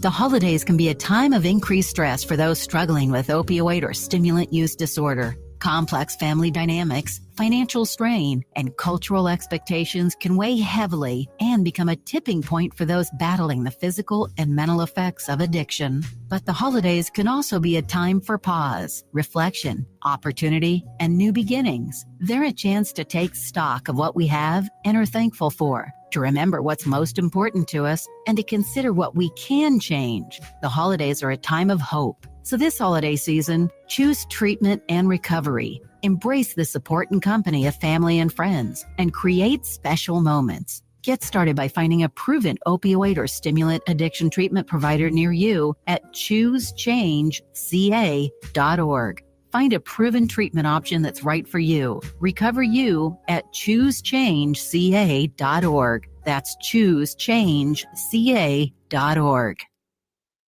The Grant Napear Show. My show begins at 3 o'clock, 104.7 FM, 890 AM. Download the Fox Sports KSAC app.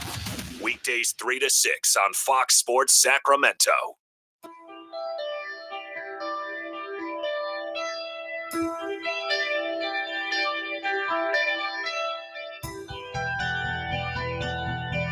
You know, if you're a fan of an NFL team, like me, and really since 2011, when the team won the Super Bowl, I don't know, with the exception of 3 years ago, that I've ever had relevant football on Thanksgiving, because the season's over by then for me. And I'm wondering if you're a fan of a certain franchise that's been bad every year for a long time. You know what that's like, okay? Think about that. So when we look at the standings, I'm going to give you my 5 worst teams in the National Football League. And some of them are easier than others, right? Like, for instance, Tennessee has to be the worst team in the NFL. Like, I'm looking at their point differential. It is so bad that it's embarrassing. Minus 120 with a record of 1-7. They are my worst team. They are number 32 on my worst teams in the National Football League. At number 2 comes the New Orleans Saints. They are 1-7. Their only win against the New York Giants. Their point differential is minus 81. So the second worst record, or the second worst team on my list at number 31, the New Orleans Saints. And there were a lot of bad teams in the NFL this year. A lot of bad teams. So who would I put at number 3? Well, you know, I would have had Miami there, but Miami actually looked like they had some life in their last game. Tua actually looked like a professional quarterback, and they are now 2-6. You know, what about the Cleveland Browns at 2-6? Do I put them in that list? What about the New York Football Giants that are 2-6? I mean, who are the Giants? Are they the team that were up 26-8 with 6 minutes left to go in the fourth against Denver? Or are they the team that I watched against Philadelphia the other night or the other day?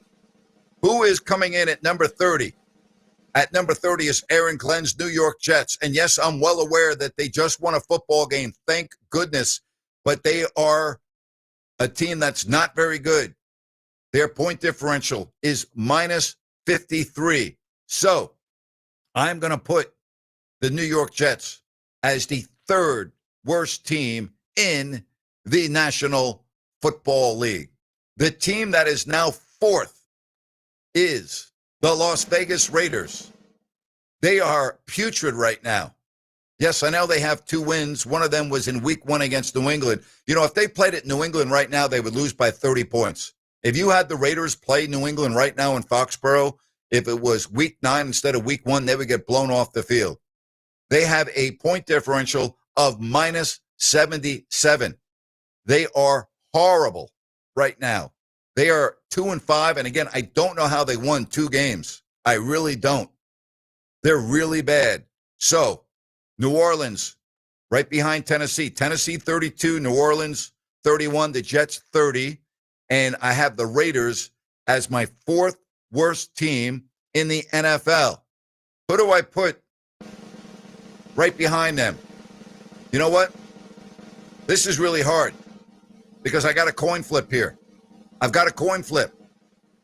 Do I put the Giants in there? I can't put the Giants in there because they've actually shown some life the last couple of weeks. I can't put them in there. Do I put the Cleveland Browns in there as my fifth worst team? I mean, when I look at the Browns, right, and I look at their record, I'm looking at some of their scores. They're 2-6. Their point differential is minus 58. I'm looking at Miami at 2-6, but I'm looking at how the Dolphins just played. I mean, this is really hard. You think this is easy to come up with another team? I mean, I just saw the Miami Dolphins go into Atlanta and win 34-10. How does that happen? Would someone explain to me how that happens? Like, are you kidding me? And then I look at the Cleveland Browns. Are you a fan of the team that plays on the Mistake on the Lake? They got such passionate fans. They're unbelievable. But guess what? They beat Miami 31-6. So that's the tiebreaker. My fifth worst team in the National Football League, the Miami Dolphins. I mean, can't do it. How can I take a team, right, that beat Miami 31-6, who have the same record, and put them behind them? I can't. So the Miami Dolphins win the tiebreaker. Coming up a little bit later in the show, I will have my top 5 teams in the NFL. I'll give away my top team. It's going to be the Indianapolis Colts for the second week in a row. I'm going to give you that one. All right, 916 chiming in. Grant, greatest sporting event for me was the 2015 championship IndyCar race at Sonoma. Championship race had 4 drivers fighting for the championship. Graham Ray Hall, Halo Castroneves, John Pablo Montoya, and Scott Dixon. Dixon won the race, won the championship. And Dixon had 3, including Sonoma, and JPM had 2. Dixon's win in Sonoma was the difference from Lynn. Helio Castroneves, I had him on the radio years ago. He was a great interview. He was really fun to talk to. Now, I've never been to a race out at Sears Point. I got to do that at one point. Hey, if you want to text the show, you can do so. The number is 916-779-0929. Once again, that number is 916-779-0929. And again, coming up a little bit later in the show, I'm going to give you my top 5 teams in the NFL. What do you think about my worst 5 teams in the NFL? You on board with that or not? What do you think? Do you think that I'm like accurate with that, or would you make a change? What do you think? There are a lot of bad teams in the NFL. A lot of bad teams. You know, you think about it. A lot of bad teams. You know, the team I root for is a bad team. I know they showed some life against Philadelphia on a Thursday night, and I know that they gave away a game at Denver, and they gave away a game at Dallas, but they're really, if I look at the totality of them, they're not that good. And, you know, I'm looking at the schedule coming up this week, and I cannot wait for the Chiefs and the Bills game. This is going to be a heck of a game. You know, the Bills may have found themselves after a week off. The Chiefs are playing very well right now. You know, the game last night, it was close, right? I mean, the game's 7-7, and then the second half starts, and you're like, whoa. And I'm looking at this game, and I'm looking at the schedule in Buffalo, and we talk about the Bills cannot afford another loss at home. And I know they're playing Kansas City, and I get all of that. But if I'm looking at how well Kansas City's playing right now, and they're on a roll and they're feeling it, and I'm really uncertain about Buffalo, I'm still uncertain about them because their schedule's been all over the map. They got a gift in week 1 against Baltimore when Henry fumbled the ball. They barely won that game 41-40 on a gift. No problem going in and beating the Jets. Didn't play great on a Thursday night against Miami. Won the game. No problem beating New Orleans. But then think about this. They lose to New England at home, the whiteout game where their uniforms, they deserve to lose wearing those uniforms, 23-20. Then they go and play at Atlanta on a Monday night, and Josh Allen only throws for 180 yards. And the win 1 week, lose 1 week Atlanta Falcons decided to show up that game, and they beat the Buffalo Bills on Monday Night Football 24-14. Then finally a bye week. And again, the Carolina Panthers, if you can figure out the Carolina Panthers, give me a call, would you please? Think about this. They lose to Jacksonville, lose to Arizona, beat Atlanta 30-0, get blown out at New England 42-13, beat Miami, beat Dallas, beat the Jets, and then lose to Buffalo 40-9. So explain that to me, would you please? I'm talking now about just a wacky schedule. So they beat Carolina 40-9, and now they've got Kansas City coming in. And then I'm looking at Buffalo's schedule. At Miami after Kansas City, home Tampa Bay, at Houston, at Pittsburgh, home Cincinnati, at New England, at Cleveland, home Philly, home the Jets. How about that? So, again, you're talking about a Bills team that I don't really know who they are. So my question is, if you are a fan of the Buffalo Bills and it's the last year in your stadium before you move into your new house, would the Buffalo Bills please take a step forward? Some people are calling the hit on Scat a hip drop. What do you think? It's not going to get him onto the football field this year. It's football. All right? It's bang, bang. It's football. Okay? So I don't have a problem with it. It's an unfortunate injury. But, what is that going to do if it was a hip drop? The tackle that they have outlawed. But, it's football. Sometimes you don't have a choice. You make a tackle, it's bang, bang. That's a bang, bang play, right? And it was a gruesome injury, and he had to have surgery on Sunday night. I'm not going to blame the defender. The reality is it's a contact sport. You're trying to make a play, and you're not consciously thinking, gee, I'm going to make an illegal tackle here. It's a bang, bang play. All right, it happens in a split second. So I can't really fault the individual. Grant, what do you think the free throw line differential will be on tonight's game with the Kings and the Thunder? I think that the Kings are going to be able to get to the line tonight because I just think the Thunder are going to be sluggish, and I think they'll be playing defense at times with their hands instead of their feet. And I'm looking at this game. If you weren't with me earlier, I think the Kings have a really good chance tonight. No Chet Holmgren. Third game in 4 nights. They played last night. They had 2 double overtime games to open up the season back-to-back. I mean, there's no way this team is not tired. Chet Holmgren's not playing because of a back. Caruso is available, so, I mean, that's a positive. They get him back. He'll be fresh. But without Chet Holmgren, who's a nightmare matchup right now, especially without Keegan Murray, that's a big break for Sacramento, and they will be taking on a tired team. And I think of all the games on this road trip, to be honest with you, I think this sets up probably better than the other games. I really do. I think that when I'm looking at the schedule, I don't like tomorrow's matchup against Chicago. They played last night. They're off tonight. And we talk about, 3 games in 4 nights. So it's 3 games in 4 nights for the Kings tomorrow. After losing to the Lakers on Sunday, travel day yesterday, OKC tonight. So they're going to be tired tomorrow.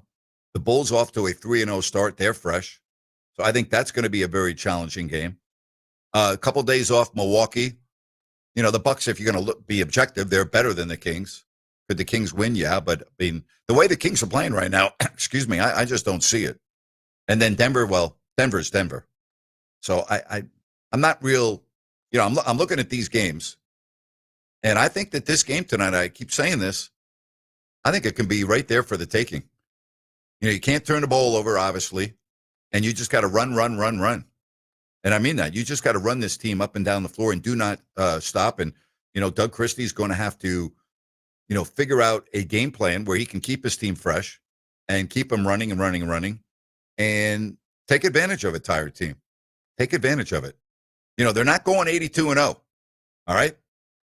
Let's just call it the way it is. They're not going 82-0.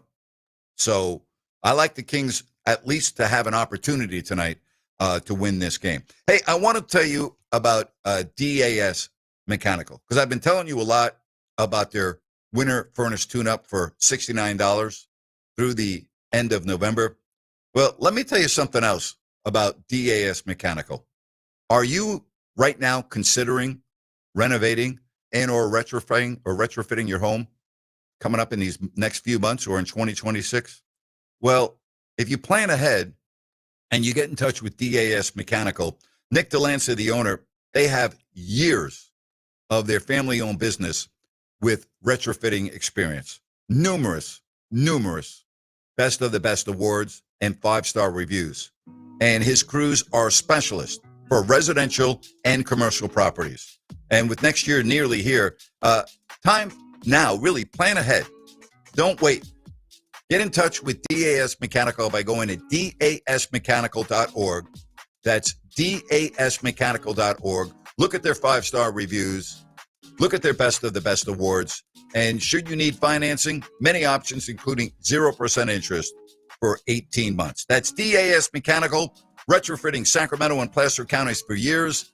Check them out online, dasmechanical.org. Don't forget, Grant's Rant and my top 5 teams in the NFL still ahead on today's show, Fox Sports Sacramento.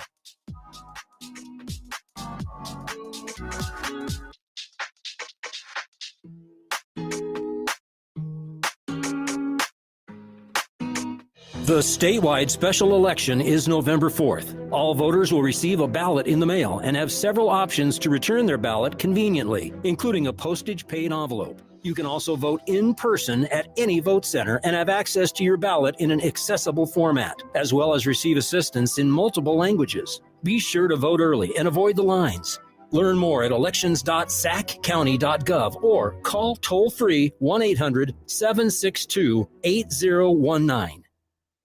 At Downtown Ford Sacramento, we're proud of our long heritage. We've consistently provided Ford cars and trucks to families and businesses in this region for over 100 years.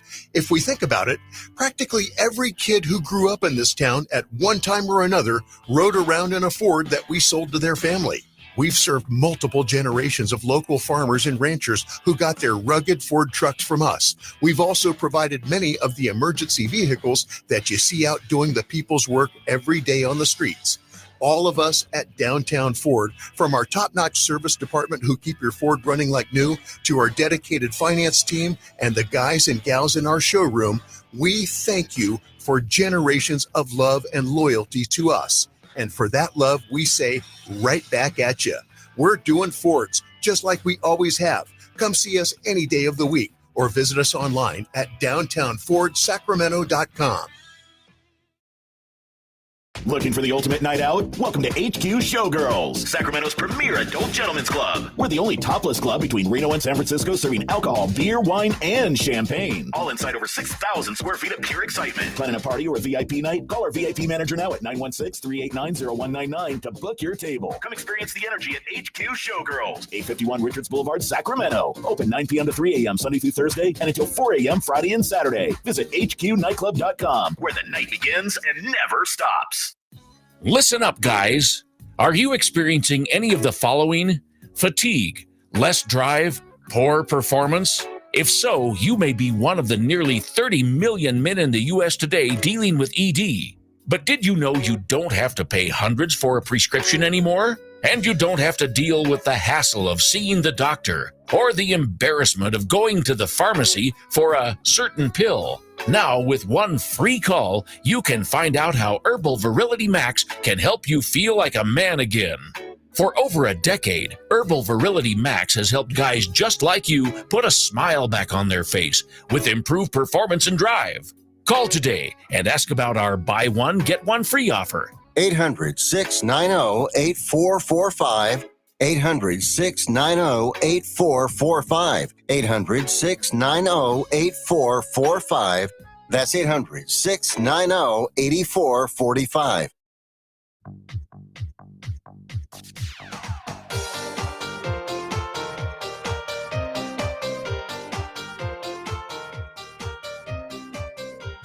Nine 916-779-0929 if you want to call the show or text the show. Give me a call at 916-779-0929. The Kings and the Thunder are going to be tipping off in about 30 minutes. And don't forget to join us over on YouTube after the game. Jerry Reynolds, Ryan at Sacktown, and yours truly will be on right after the game. We'll take your phone calls. We'll talk about the game, the first of 4.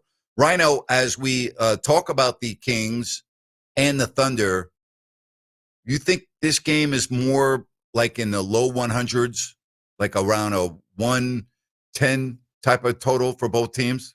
I hope not. If it is, then you're playing the Thunder's game. I think this needs to be one where the Kings unleash it and at least get 120. So that means 3-point shooting has got to be there. All right, good stuff. One point on the game tonight. No Chet Holmgren. He is out. Okay? He is out. So keep that in mind. That's a big advantage, at least for Sacramento, because right now they just don't have anyone that can guard him without Keegan Murray on the floor. They just don't. All right? They just don't. All right, again, 916-779-0929. Glad to have you with us. We are talking about the World Series as well with a Game 4 coming up. And after last night, you just wonder how much can Shohei Ohtani do that he hasn't already done this postseason. I mean, it's truly amazing. I don't recall a player of this magnitude, and I watched Reggie Jackson homer, 3 times at Yankee Stadium on 3 consecutive pitches. And I remember then he homered on another, he hit 4 homers, 1 off Bob Welsh, and then 3 consecutive pitches, homer, homer, homer. I mean, that's pretty remarkable. But, I mean, why would you pitch to Shohei Ohtani right now? And I know the fans hate that, and I get that. But until they change the rule, John Schneider, the skipper of the Jays, is going to keep doing that. Why are you going to pitch to this guy? Seriously, he'd already been 4 for 4. And the last hit tied the game in the 7th. Why would you pitch to him? Why would you pitch to him? Hey, Grant, this is Peter from Galt. Can we get some of that Wayman jazz back like you used to have? Go Kings. Yeah, anytime Rhino wants to put on Wayman Tisdale music, I'm fine. I'm fine. Love it. Absolutely love it. Love it. I could listen to Wayman Tisdale's music all day long. Seriously. Love it. All right, again, if you want to call the show, 916-779-0929. You can text the show as well right here on Fox Sports Sacramento. Let's get to the rest of the NBA schedule tonight. Not a packed night in the NBA, but you do have some games of interest. You've got the Bucks and the Knicks. They're going to be starting here in about 30 minutes. The Clippers and the Warriors. We talk about the Warriors and the impact that Jimmy Butler has had on that team. It's really amazing. I mean, seriously, it really is incredible. Jimmy Butler, since arriving to the Warriors, has really put that team back in a championship category. Now, am I ready to say that I would put them ahead of Oklahoma City or Denver? I got to tell you, if they're healthy, and Kuminga's off to a really good start too. But, they're 3-1. And with Jimmy Butler, they've basically been almost unbeatable. They really have. They've been almost unbeatable. When you think about what Jimmy Butler has done for the Golden State Warriors, it's unbelievable. It really is. It's truly unbelievable. And they're off to a really good start, as I said, at 3-1. And they are the late game tonight. We keep on talking about the different times, as that game doesn't start until 8 o'clock. So the Clippers and the Warriors. Clips are 2-1. The Warriors 3-1. The other interesting game, Knicks and Bucks. That game starts in about 30 minutes with the tip-off right there. So if you want to talk about the NBA, we can do so. What do you think for the Kings tonight? Hit me up on the text line or call at 916-779-0929. That's 916-779-0929. We talk NBA. We got the World Series. And, of course, my top 5 teams in the National Football League. Grant's ran a 5. Sean Salisbury after that, and we get you right up until 6 o'clock. And then after that, Rhino and Jerry Reynolds will join me over on YouTube after the Kings take on the Oklahoma City Thunder. Rhino, Jimmy Butler, can you think of a player that was traded or picked up right before the deadline that has made a bigger impact to a team than Butler has for the Warriors? No, look at the Warriors' record at the end of the season last year, Napes. Yeah.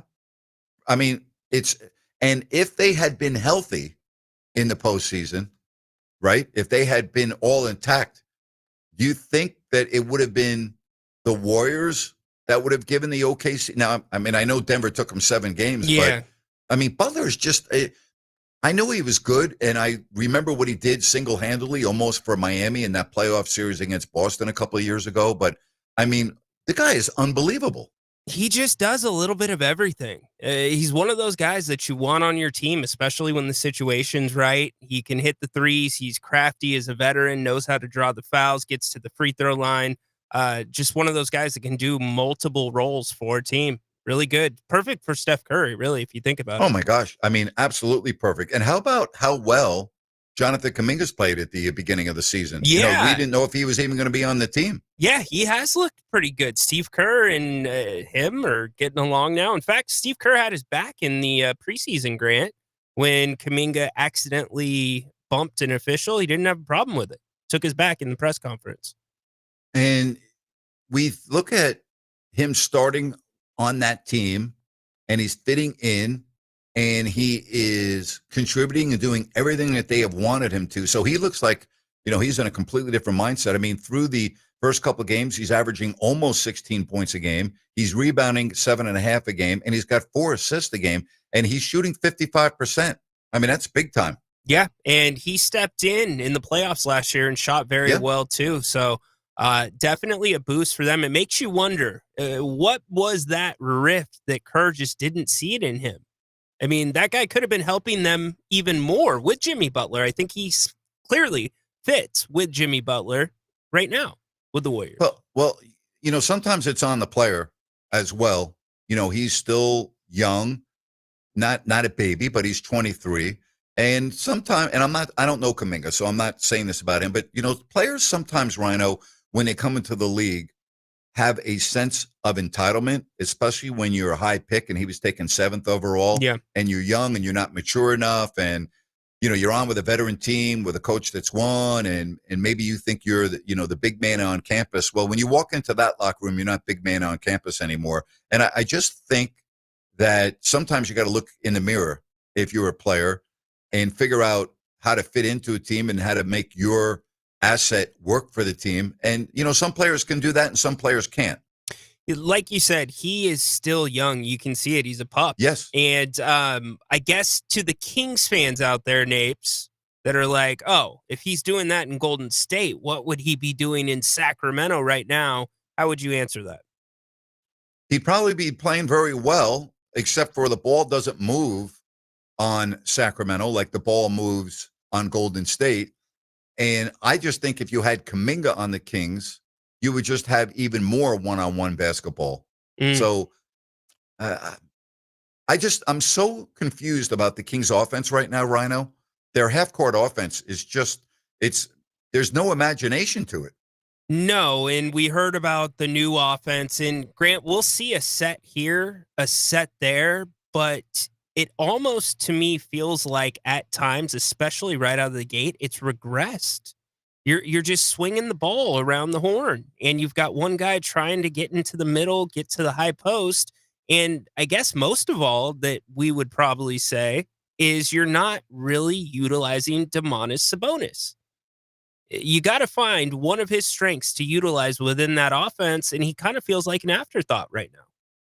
Rhino, I don't want Dennis Schroeder, you mentioned this on the postgame show Sunday night, taking 10 more shots than Sabonis. I don't want Dennis Schroeder taking 18 shots a game on this roster. It's way too many. Dennis Schroeder's shot numbers, theoretically, unless the defense is completely hanging off of him and he's wide open, he should not be taking more shots, in my opinion, than he has assists. If he is playing the right style of basketball that Doug Christie and the rest of this team envisioned, having a point guard change things up, that's the type of point guard that you need to have on the floor, because then the ball is moving. The defense is having to work. And not only does that open up better shots for your teammates, that opens up better shots for him as well. The Thunder 4-0. They're not going 82-0. They played last night. They had a game against Atlanta. So this is the third in 4 nights in their 4 games. Their totals to me, I don't even mention because there were 2 double overtime games. So all their numbers are going to be skewed, like points per game and all of that. I look at other numbers. The points per game to me doesn't count because they've had, they've played 20 more minutes than what you should have if you're going to talk about points per game. So here's what I do know. The Kings have not looked really good in any of their 3 games. And when I mean really good, I'm talking about where they put it all together, where I'm like, at the end of the game, I'm like, oh, wow, okay, I see it. Like, I really see it coming together. So the Phoenix game, I didn't see it. The Jazz game, I didn't see it. And the Lakers game, I didn't see it. I saw it in stretches, but I haven't seen it to a point where I'm like, okay, yeah, they're finally heading on the right track. I'm completely with you. We saw that lead in Phoenix, too, and I wonder tonight because, like you, I think it's feasible the Kings could get a lead. The question is, can they keep a lead? Yeah, I think they'll have a lead, and I think that the first quarter is a quarter you got to jump on this team. I think you got to get off to a really good start tonight because I think the Thunder are going to be kind of, playing with ankle weights on for the beginning of the contest. I really do. All right, so when we talk about the Kings, in training camp, we heard a lot of the name, okay, correct me if I'm wrong, but we heard a lot about Max Reynaud. Yes. Right? You had sound every day from practice and, players talking about the feel for his game and everything else. And right now, it looks early in the season that he is not going to be on the floor very much, and he may have to wait for his opportunity with additional players in front of him, maybe getting sick, getting injured, or just continuing to develop and practice. But right now, he doesn't look like he's going to be one of the top 10 guys. No, the game looks a little fast right now for him, especially compared to Neek, where everything is slow. He's seeing the floor well and fitting in decently. Also, the defensive side of the ball, Grant, Max is one of those players that can be a really good complement if you have Keegan Murray and Demonis in there and you want to go big, because Max can play a little bit smaller, but with the Kings issues with injuries and already lack of size, that's what makes it even harder to get him on the floor because teams will target him defensively. Kings, Thunder, the first of 4 games coming your way, and we're looking forward to talking about it. Okay, right, so interesting. You know what? Russell Westbrook is starting tonight with Schroeder, Levine, DeRozan, and Sabonis. So the lineups are out. Russell Westbrook will be starting alongside Dennis Schroeder. I hate that. Why? Because I want Keon Ellis on SGA right off the bat. I don't need SGA catching a flow. I need Keon Ellis up on him. I think he switches a little bit better. In fact, if I was going to take anybody out of that starting lineup, it'd be Schroeder. I would have put Westbrook and Keon in the backcourt together because they switch better than I think Schroeder switches with Westbrook. Well, I'm just telling you, we've talked a lot about this. They are not taking Schroeder out of the lineup anytime soon. They paid him $15 million a year. It's Scott Perry's only signing in the offseason. They're not going to take him and move him to the bench 1 week into the season. So you're starting your starting point guard and your backup point guard. Well, I'm just telling you, they're not taking Schroeder out of the lineup, at least for the foreseeable future. I'm not saying never. I'm not saying it won't happen. It's not going to happen this early in the season because that would not look good for Scott Perry. See, I'm not a big fan of that. I know Keon had foul trouble. This is something to watch, and I don't know if it's going to become a thing, but IJ didn't play well against Utah. He had a difficult matchup. What happened the next night? IJ played 1 minute and 16 seconds. Yep. Keon Ellis did not play well last game. Foul trouble. What's happening now? He's not starting. That would have been his spot, not Russ's spot. I guess if Doug's trying to say maybe the crafty veteran and Russ can get up in SGA a little bit better, that would be the nod. But I don't want to see a trend where a guy has a bad stretch of minutes and Doug turns away from them. That's the last thing you need when you've got a lot of depth at one position. Well, I'm looking at No Chet Holmgren on the floor tonight for OKC, and that is a big break for Sacramento because they would not have had an answer for him in any way, shape, or form. No doubt. But again, we're talking about a OKC team that is got a lot of minutes on them already as we start the second week of the NBA season. This is the start of the second week for the Thunder. They opened up at home last Tuesday against Houston in that double overtime game. They have not, listen, the Thunder are 4-0, and I get that. They haven't really looked great in their 4 games. They really haven't. I thought they looked pretty good against Houston. That gave them some difficulty with the length on the perimeter, and they were able to persevere. That game could have gone both ways. We know that. Let me ask you this, since we're getting ready to tip off here in about roughly 17 minutes. Who is the one starter and who is the one player off the bench for you that needs to be the story of the game for the Kings to pull this win out in OKC? Domantas Sabonis and Malik Monk. I am 100% with you on Malik Monk. I'm going to say Zach LaVine. Okay. I think this is set up perfectly for a 40 spot, a 45 spot. He's tied for 7th right now in the NBA scoring-wise at 31 a game. He is playing so smooth and comfortable right now. I am looking to get him as many looks as possible tonight. All right. Well, we're looking forward to talking about it as the Kings take on the Oklahoma City Thunder. We'll be on right after the game on our YouTube channel. That's right, YouTube. If you don't like that, and again, it is the Kings taking on the Oklahoma City Thunder. The first of 4, the Thunder are undefeated. We get that. But you know what? No Chet Holmgren, and we know Jalen Williams is still out. Isaiah Joe not playing.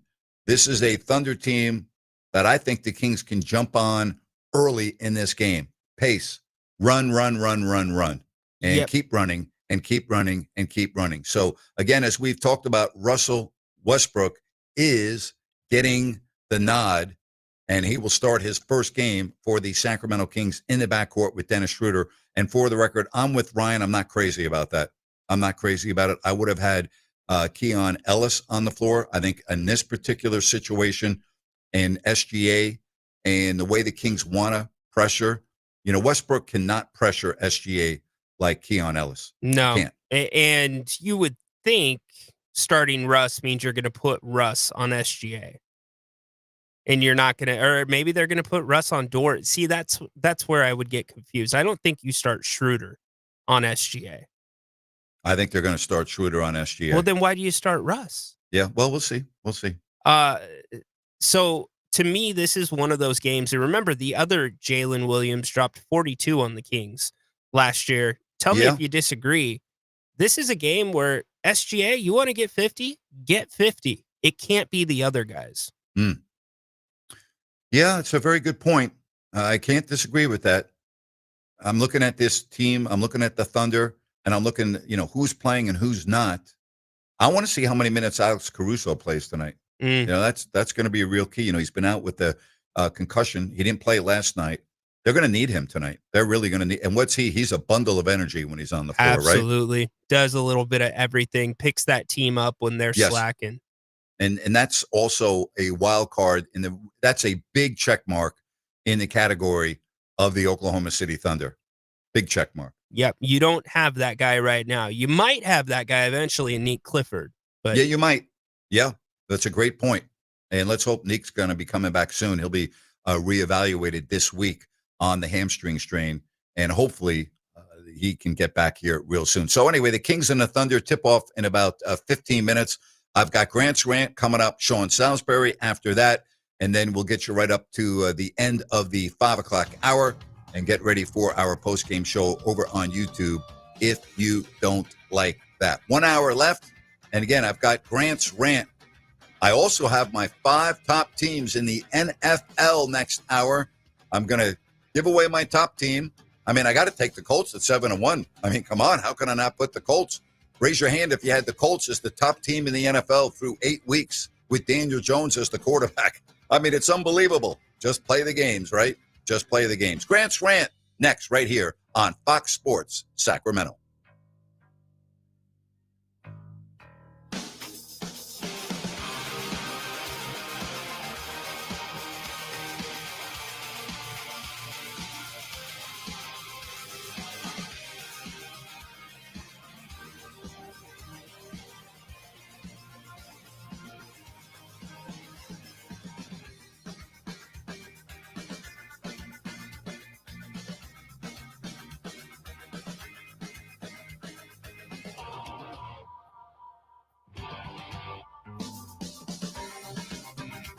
Fox Sports traffic as we take another look at the roadways. Heavy rush hour delays, Cap City Freeway in between top of the town freeway and US 50 starting to get real busy through there. US 50 in between Howe Avenue and the 80 interchange, also starting to see some heavy rush hour delays through there, along with 99 from US 50 down to about Mack Road. You got some heavy rush hour delays as well, so give yourself that extra time to work your way through these problems. With twice an hour traffic, I'm Andy Bass for Fox Sports Sacramento.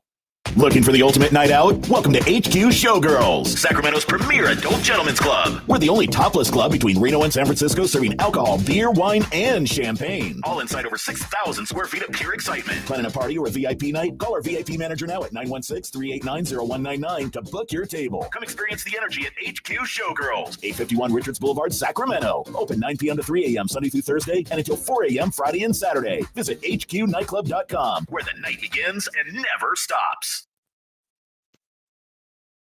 I'm Dan Patrick, and this is Above the Noise. Last night, the Blue Jays led a golden opportunity to swing the World Series momentum. In a grueling 18-inning marathon, the Dodgers outlasted Toronto to take a 2-1 series lead. But the loss cuts deeper than that. It's one game, but context matters. The Blue Jays emptied their bullpen, using 9 pitchers in the loss, while the Dodgers trotted out staff features one of the best rotations in baseball. And the gut punch of potentially losing star outfielder George Springer to injury, and suddenly this series feels a lot steeper to climb for Toronto. The Blue Jays have battled all year long, proving they belong. And there's still plenty of baseball left. But when you're facing a powerhouse like the Dodgers, depth and momentum mean a whole lot. One exhausting night, one tough injury, one missed opportunity. And it could mean all the difference in the Dodgers repeating as World Series champs. I'm Dan Patrick, and this is Above the Noise.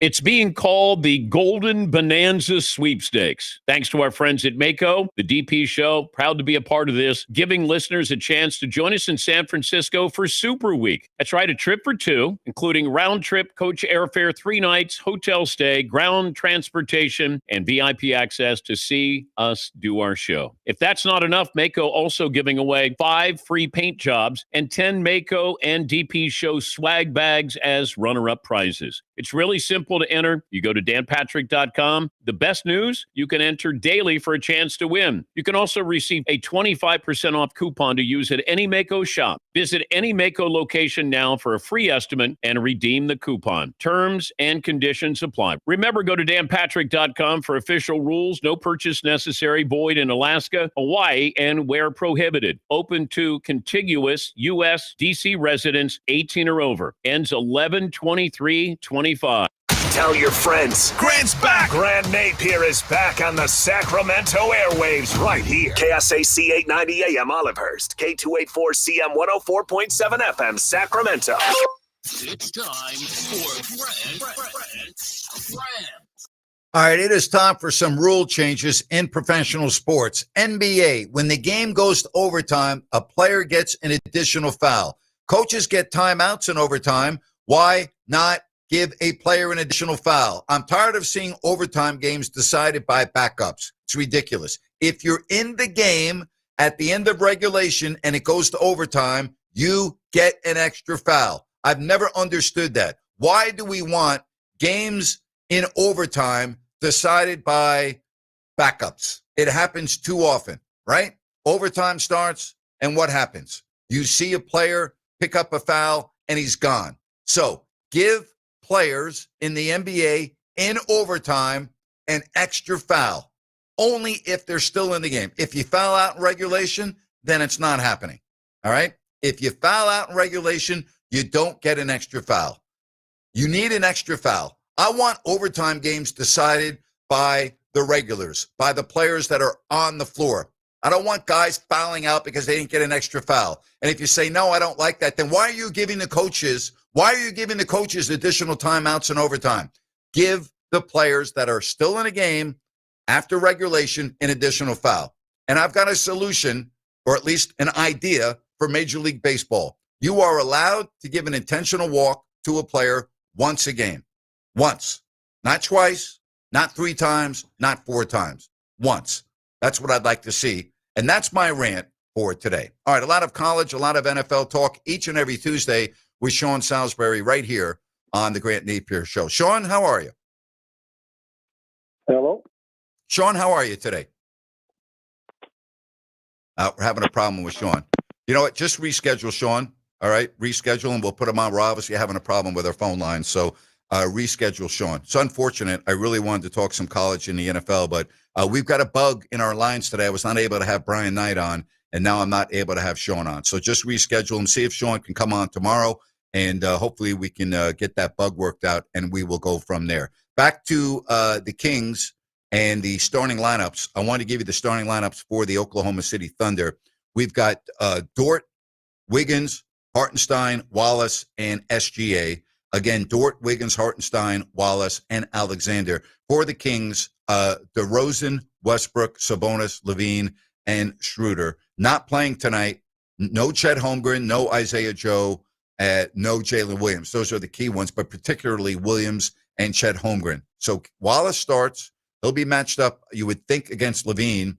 And you look at Dort and Wiggins on the front line.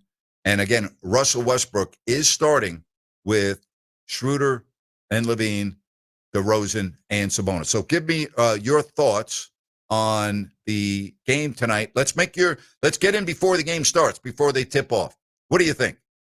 You think the Kings are going to surprise the Oklahoma City Thunder tonight? I got a good feeling about this game tonight. I really do. I've got a good feeling. I think that you're taking on the Thunder at a perfect time, and they're not going 82-0. They're not going 82-0. So, I think they got a chance here. I really do. I think they've got a chance. I'm not saying that they're going to blow the Thunder off the court, but I think they have a chance. Then it can be pretty good here. So, again, we'll reschedule Sean. Sorry, we got a bug on the phones today. I don't know what's going on, but we'll work on that and get that going here in the future. If you want to text the show, you can do so at 916-779-0929. That's 916-779-0929. We can read the messages off your chat line, and we can talk about the game. I'll follow it along with you. Don't forget, a little bit later this hour, I will have my top 5 teams in the National Football League. The other thing about OKC, it has become one of the best home court advantages in basketball, not only because they're good, but because of the crowd. All right? Because of the crowd. I know as I'm reading the text line, Patrick's all caught up in the NBC telecast. I don't give a damn about the telecast. And no disrespect. Show me the game. I don't care about all the nonsense leading up to the game. Show me the game. Would you please? I don't care who's like the pregame show, and I don't even watch that stuff. I don't care about the music, although I think the NBC music's pretty cool, to be honest with you. But give me the game. Just turn the game on, throw the ball up, and let's play. Would you please? Let's play. And I'm not into all these bells and whistles now in 2025. I don't need 7 people analyzing a game for me, on college football Saturdays. I don't need 3 people in the broadcast booth and another 4 in the studio telling me what's going on in basketball. It's ridiculous. No wonder so many people are getting fired all the time from these networks because they can't afford to pay them, because they're paying all of these people that they don't need to be paying. You need all these different people analyzing the game. It's ridiculous. Stupid. I mean, it really is. I turn on the game. I'm watching college football, and I got 4 or 5 hosts, 4 or 5 analysts, telling me what went on in the first half. Same thing on Thursday Night Football. And I mean, I don't need to watch halftime of Thursday Night Football. I need 4 individuals breaking down what I just watched in the first 30 minutes. I don't need them breaking that down. Give me one person, would you please? I mean, it's a joke. It really is. It's ridiculous. So I'm glad you're enjoying it, Patrick, but you know what? It's not for me. Just show me the game. That's all I need. Just show me the game. Speaking of showing me the game, the Kings and the Thunder here are starting in just a moment. A 4-game road trip. Sacramento starting off a road trip at 1-2. Couple of things here, Ryan, that I think are important that we need to reflect on. This Kings team over the last few years, and I know Dennis Schroeder was not part of it, but they have been better on the road than they've been at home. That's another reason why I'm a little bit more optimistic about tonight's game, because they seem to play better away from Golden One Center. They have. It's a very good point. And so why would that, no Chet Holmgren, 3rd game in 4 nights. And I just really think that you're going to be able to jump on these guys early. I think the first quarter of this game is going to really tell you what's going to happen. I think the first quarter in this game is absolutely crucial that the Kings control the first quarter. No doubt about it. If this game is played at an Oklahoma City pace, if Sabonis, Ellis, Westbrook get in foul trouble, Schroeder get in foul trouble, it's going to be a decently long night for the Kings, regardless of the Thunder being, tired. 3 games in 4 nights, second night of a back-to-back.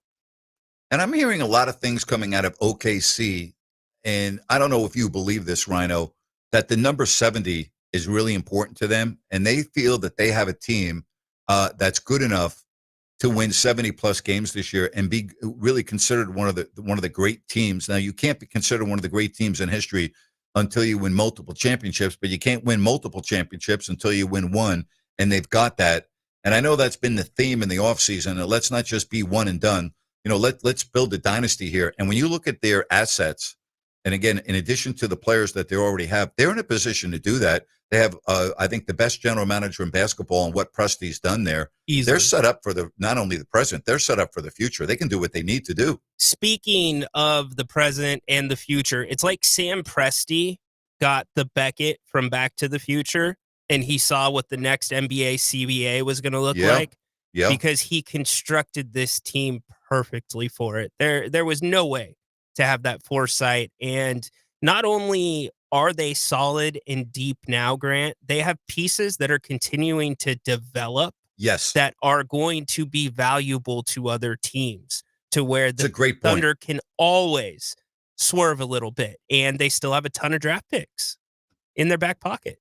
High draft picks. And they draft well. Like, they don't make a lot of mistakes with the draft, right? Like, they seem to draft the players that are better than where they're projected to be on the board. Grant, last year, they were thinking a year ahead with Nikola Topic. He's not playing tonight, but he was one of the best point guards in last year's draft. Like, they're not thinking about the present. They're thinking a couple of steps ahead. So, Sam Presti, incredible. You wouldn't know what he looks like, and that's a good thing. He's not around. By the way, if you're keeping score, the Thunder were 11-5 on the second night of back-to-backs last season, and this is their first of 13 back-to-backs this year. But last year, on the second night of back-to-backs, they were 11-5. I would love to know what their record was on 3 games and 4 nights. I don't have that, but listen, when you win as many games as OKC did last year, you're pretty good no matter what night you're playing. It doesn't really matter where you were the night before. They're the real deal. They went 29-1 against the East last year. 29-1? Yeah. Wow. Yep. They only lost 1 game to the East last year. How about that? Cleveland, Boston, pretty darn good. Yeah, pretty darn good is right. So the Kings and the Thunder, will keep an eye on that game. If you want to follow along with us, we certainly invite you to do so. And don't forget to call in right after the game, the post-game show with Jerry Reynolds, Ryan in Sacktown, and myself. We will definitely be breaking down this game. And a real interesting game 1 of a 4-game road trip. And, you talk about 3-point shooting for Oklahoma City, which has not been that good this year. And I just can't imagine it being that good this year because they are playing 3 games in 4 nights. So I can't imagine it being that good tonight. So we'll see. We'll see. But they have SGA, though. That's that much we do know. Yeah, here's the other thing. The confidence that could come from this game for the Kings to put it together one night, put it together against the defending champs, regardless of how many nights they've played in a row.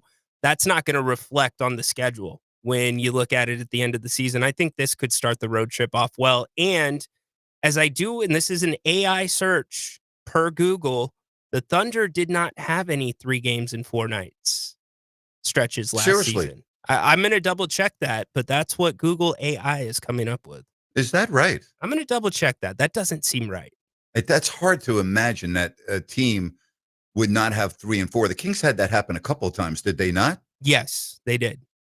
Yeah. Well, we'll follow along with you. And by the way, SGA is being guarded by Russell Westbrook. You're right. And as we expected, the Thunder early on in the first 90 seconds are missing a lot of shots. They're missing a lot of shots. This is a game where you want them. They're already, if you're just joining us, we said this earlier in the show, they shoot under 30% so far this season from beyond the arc. So on tired legs, you want them shooting a decent amount of threes. Yeah. One thing I've always enjoyed about Oklahoma City, and I it's very similar to Sacramento with the crowd. It's a really good family atmosphere. You see a lot of kids at the games, even on weeknights in OKC. I love that. It's a great place for families. They've done a tremendous job in Oklahoma City. All right. Again, if you want to text the show, 916-779-0929. That's 916-779-0929. Don't forget, I'm going to have my top 5 teams in the National Football League. I'll be doing that probably in segment number 2. All right. So we'll do that. And I'll let you know the Colts are number 1. I got to have the Colts at number 1. All right. Got to do it. Can't not have the Colts number 1. And I never thought in a million years this year I would be talking about the Colts being the top team in the National Football League. Didn't think it was going to happen. Did not think it was going to happen. But I got to have him up there. And Daniel Jones, I think now when we get towards the halfway point of the NFL, which is where we're getting to, we're there right now, you got to have Daniel Jones up there as one of the leading candidates for MVP. And I think Jonathan Taylor needs to be up there as well. I mean, what those two have done, and it just tells you how good the offensive line is for the Colts. So they're going to be number 1 when I come up with my top 5 in the next segment. The Kings have started their game in OKC. We'll keep you up to date on that as Russell Westbrook getting his first start for the Kings in this game. And they are playing a OKC team that is undefeated with a record of 4-0. And a home game tonight, their third game in 4 nights for the Thunder. No Chet Holmgren tonight if you're just joining us. And we know about the Kings and the fact that they don't have Keegan Murray still. And we know that Nick Clifford is still out. So we've got all of that coming up. My top 5 picks in the National Football League. And what about the World Series that is starting now in a game 4? Do you think Toronto has got enough in the tank after last night's loss? And how important will it be for them to get on the board first to start feeling good about themselves after not being able to score at all in extra frames last night? So World Series, NBA, NFL, the new week starts on Thursday. We can go over that. Of course, right here, we've got a lot of things going on, and you can text me at 916-779-0929. That's 916-779-0929. The NBA, Major League Baseball. We've got the NFL Thursday. We got it all going on right here. And, of course, my top 5 teams in the NFL. Kings off to a pretty good start in Oklahoma City early. They are up by 4 with 8.5 left, taking advantage of a couple of turnovers, turning them into easy baskets. Russell Westbrook getting the start. And for whatever reason, he's hitting his threes here over the last couple games, which is unusual for him. He's made 2 threes already in this game after what he did against the Lakers. But a game that I think this first quarter is really, really key for Sacramento. So we'll keep you up to date on that and anything else that you want to talk about. When we come back, I am going to have my top 5 teams in the National Football League. We'll do that next right here on Fox Sports Sacramento. Fox Sports traffic as we take another look at the roadways. Still very busy throughout the Sacramento area with rush hour delays, especially US 50 eastbound, westbound in between Howe Avenue and the top of the town freeway interchange. Give yourself about 30 to 35 extra minutes. Cap City Freeway also very busy anywhere between top of the town freeway and US 50 as well with rush hour delays. So just give yourself lots of extra time as you make your way home. With Twice an Hour traffic, I'm Andy Bass for Fox Sports Sacramento. At Downtown Ford Sacramento, we're proud of our long heritage. We've consistently provided Ford cars and trucks to families and businesses in this region for over 100 years. If we think about it, practically every kid who grew up in this town at one time or another rode around in a Ford that we sold to their family. We've served multiple generations of local farmers and ranchers who got their rugged Ford trucks from us. We've also provided many of the emergency vehicles that you see out doing the people's work every day on the streets. All of us at Downtown Ford, from our top-notch service department who keep your Ford running like new, to our dedicated finance team and the guys and gals in our showroom, we thank you for generations of love and loyalty to us. And for that love, we say right back at you. We're doing Fords just like we always have. Come see us any day of the week or visit us online at downtownfordsacramento.com. Ready to turn your idle equipment into cash? Purple Wave Auction is your solution. We specialize in no reserve online auctions, bringing nationwide buyers to your doorstep. From excavators to dozers, we'll market your assets to a vast audience of eager buyers. No hauling required. We photograph and list your equipment where it sits. Experience our transparent and simple process with expert support. Join successful sellers who trust Purple Wave. Visit purplewave.com today to learn how easy selling can be.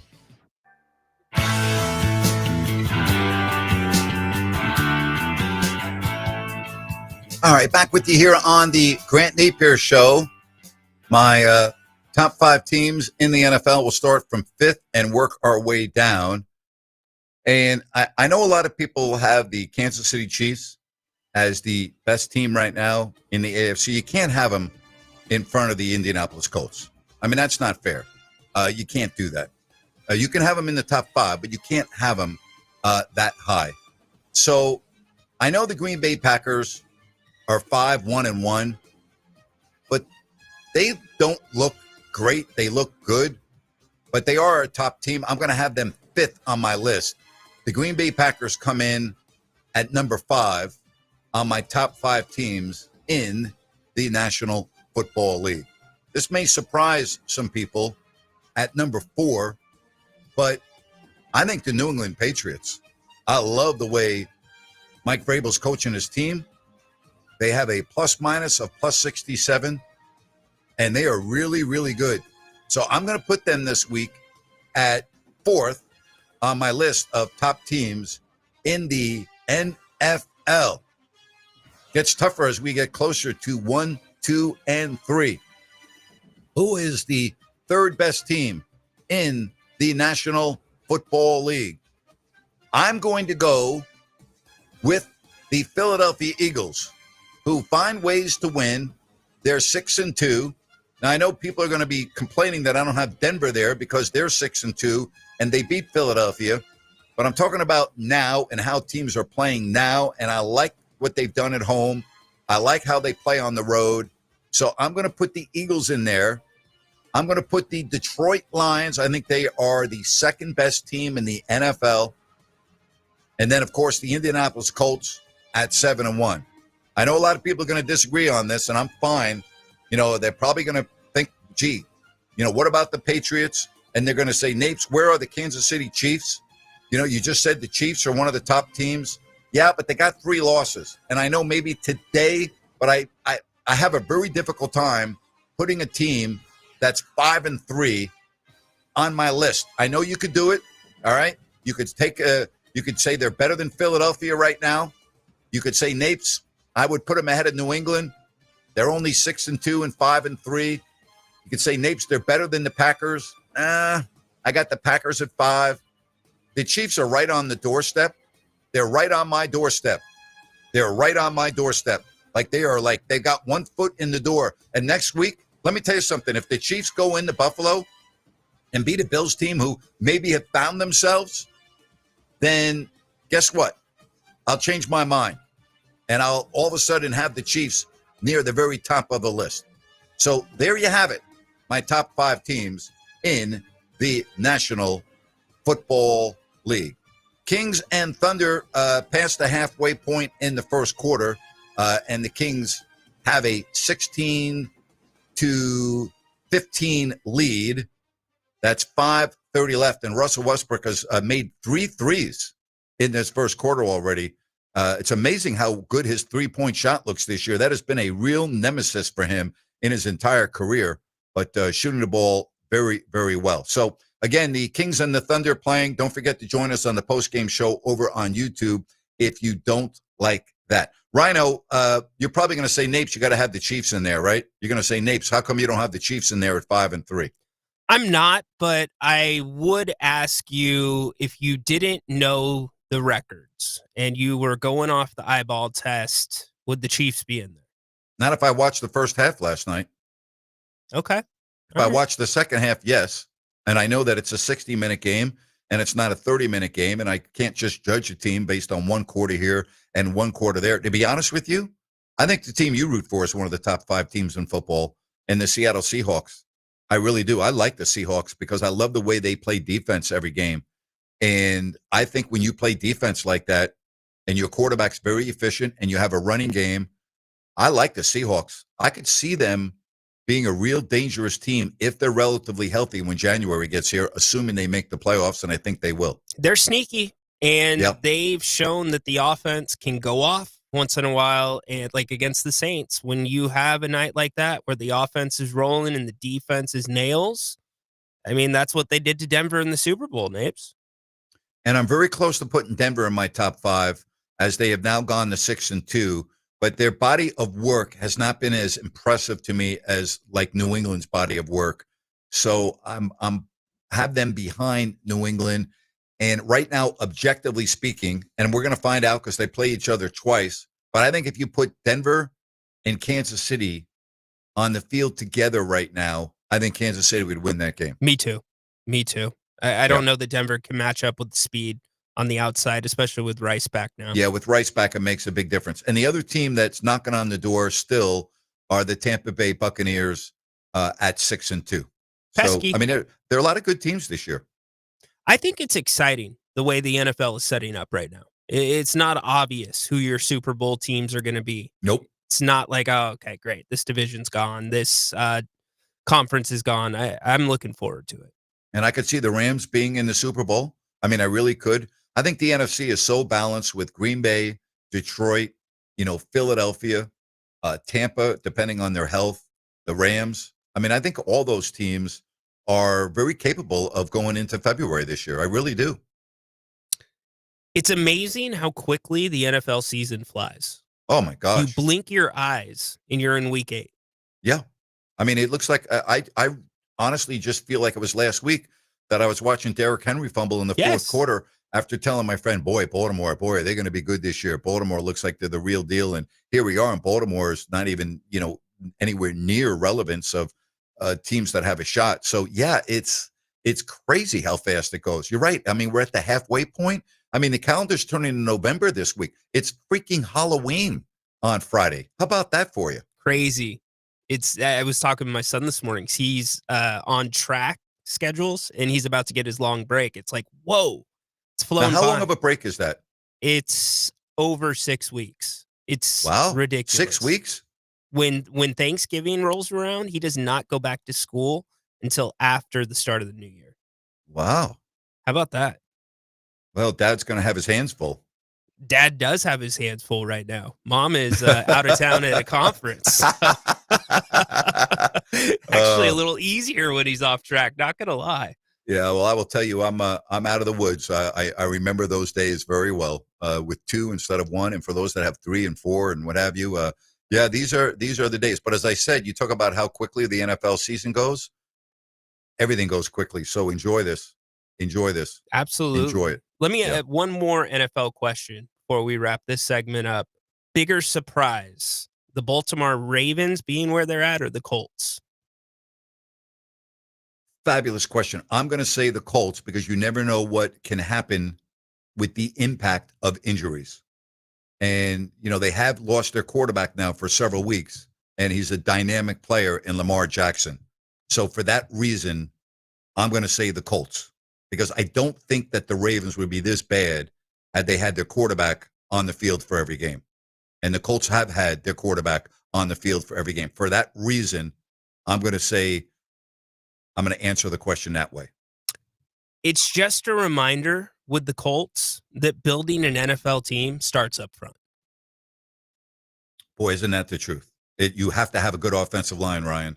And that's another reason why I like Seattle. I like their offensive line. Yeah. And I like it's solid, right? And I like it. And that's another reason why I think the Seahawks could go very far in the playoffs if they make it. I feel uncomfortable having this conversation with you. What? Why? Because I don't want to put the whammy on him. Well, I'm jealous because the Giants have had a bad offensive line for a number of years. It's better this year. So, all right. The Kings already with 5 turnovers in the first quarter, and they are down 21-20. And most of those turnovers have been unforced. That's going to have to get better for this road trip. It's got to get better. Yep, your first guys off the bench, Keon Ellis, Malik Monk, and now Drew Eubanks. So the Kings are 8 deep. Yeah. And they're down 24-20. I thought this first quarter was a quarter that they really had to have the lead based on OKC playing the third game in 4 nights. Maybe it will be the reverse. Maybe they'll run out of gas in the fourth quarter. But, yeah, I'm with you. And Malik Monk, to me, is we said this before the game. He's really got to have a game, doesn't he? Absolutely. You got to make him a focal point of that second unit. And I feel like in the first 3 games, he really hasn't been. Even the game he went off, Doug left him on the bench for a good 3 or 4 minutes and then brought him back for the last 28, I think it was 28 seconds. Any trends here in the first quarter that you see that are different that you like? I like the fact that Sabonis has had 5 shot attempts already. Yes, that was very, very clear. Both of the things we talked about, getting Sabonis involved, they ran a play for him right out the gate. Dennis Schroeder is making that extra pass. And then the third trend would be you can't count on Westbrook to be making those shots. Wow, Devin Carter getting some burn, Grant. Yeah, how and just about that, turning huh? it over. But yes, good trends there. Also on the bad side of trends, fake hustle. It's going to kill this team. Unless you are Keon Ellis, you cannot go for the steal unless you're 100% confident you're getting it. They've allowed the Thunder to have some 4-on-5 opportunities. How about Carter and Ellis being on the floor together? It's an interesting combination. If you want to tire out the Thunder, those are your 2 guys to do it. It makes sense. I'm glad Doug turned back to Devin after having a bad showing. I am too, because it was not good at all against the Lakers in his limited minutes there on the floor. So, well, again, it's both teams are really careless with the basketball here in the first quarter, which is a little interesting. But it's been back and forth. It's currently 24-22 in the first quarter. Again, for those that are not familiar, we do a post-game show over on YouTube after every Kings game. Jerry Reynolds joins us. It's on If You Don't Like That over on YouTube. So hopefully you can join us right after the game, the Kings and the Thunder. Kings doing a nice job from 3 in this first quarter at 50%, 4 of 8. And the Thunder continue to really struggle from deep. Last night was a bad night for them. And tonight's not good so far. They have missed 5 of 7 already. That's where you want them to live, with tired legs. They're not good from back there anyways. And this is a nice trend. The Kings have 10 buckets already. 7 are assisted because that extra pass is getting made. And they need that. It's the best that I've seen the offense look in terms of ball movement. The one thing they have to cut down the turnovers. They have 7 assists and 6 turnovers. And as we know, that is not a good ratio. Can't do that. You can't do that, especially against the Thunder. The Thunder are the best at getting points off of those. Yeah, and just keep making the Thunder shoot threes, Rhino. I think that's your best success here. Yep. Make them shoot threes. And they have not shown the ability to make threes this year, especially with their third game in 4 nights. Make them work. Make them shoot. Make them beat you from the perimeter. Amen. That to me was the game plan. And I know you don't like stats, but Kings fans, the Kings through 3 games were second in the NBA at defending the 3-point line. How weird is that to say? It's weird, but I think it was the more of the other team missing shots, to be honest with you. So very true. All right. Well, again, they're wrapping up quarter number 1 in Oklahoma City. It's the start of a 4-game road trip for Sacramento. And they are trying to hand the Oklahoma City Thunder their first loss. And it's been a pretty good quarter, other than the turnovers. I think it's been a pretty good quarter for Sacramento. They've got a lead of 5 points with 6 seconds left. The score is 29-24. And so that's the start I was looking for on the road. It's a good start. Very good start. If nearly 50% of the Thunder shots are 3-pointers, like they are right now, the Kings are going to have a very, very good chance of winning this game. They'll win the game. If that trend continues, I will predict that they will win the game. 100%. The Thunder cannot make a living like that from beyond the line with the way they're shooting. Granted, it's not their game. No. So 1 quarter in the books from Oklahoma City, and the Kings lead 29-24. Other games going on in the association tonight, a fairly light schedule. And, we talk about the TV schedule this year on the national level, which is a lot. But you've got the Rockets and the Raptors, the Cavaliers and the Celtics, the Magic, Pistons, Hawks, Nets, and, of course, we talk about the game. What do you think about the Warriors tonight? Give me your thoughts on the Warriors game tonight against the Clippers and their 3-1 start, because the Clippers are 2-1. That's going to be a really fun game to watch, is it not? That's going to be a really good game to watch. Yeah, I think that the Clippers could sneak up on them a little bit athletically if you get a good version of the Clippers that decides to get up and down the court. But conversely, they're going to have to defend. Jeff Van Gundy's going to have to draw something up nice, because I think that's been the difference that I've seen between the Clippers this year and the small sample size and last year. The defense is not nearly on par. Bucks and Knicks tied at 18 early in the first. The Heat lead the Hornets 70-60, and the Wizards all over the 76ers 95-76. Seems like the Sixers play every night. I mean, I know they only played 3 games. Keep it coming. Keep it maybe coming. It's because we're talking about VJ Edgecombe and his great start to the season, but it looks like it's not going to happen tonight. VJ Edgecombe tonight has only played 19 minutes. He looks he's only taken 3 shots. Only 3 shots. You got to find your legs as a rookie. 82 games is about double of what you play in college. Good start for Sacramento as they have a 29-24 lead after 1 quarter of play. And you look at the numbers other than turnovers. I think maybe a really good quarter offensively. They had 6 turnovers, 7 assists. That number is going to have to change. Some very interesting lineups with Devin Carter and Keon Ellis on the floor together. You take a starting 5 that did not have Chet Holmgren, and you take a look at a Thunder team that was only 2 of 10 from distance. And that's just that's going to have to get better for the Thunder if they are going to win this game tonight. So a good start for Sacramento, 29-24. And again, remember to join us right after the game over on YouTube if you don't like that. Tell you what, why don't we take a break? We will come back with the final segment of the show. We'll get you up till 6 o'clock. Right here on Fox Sports Sacramento.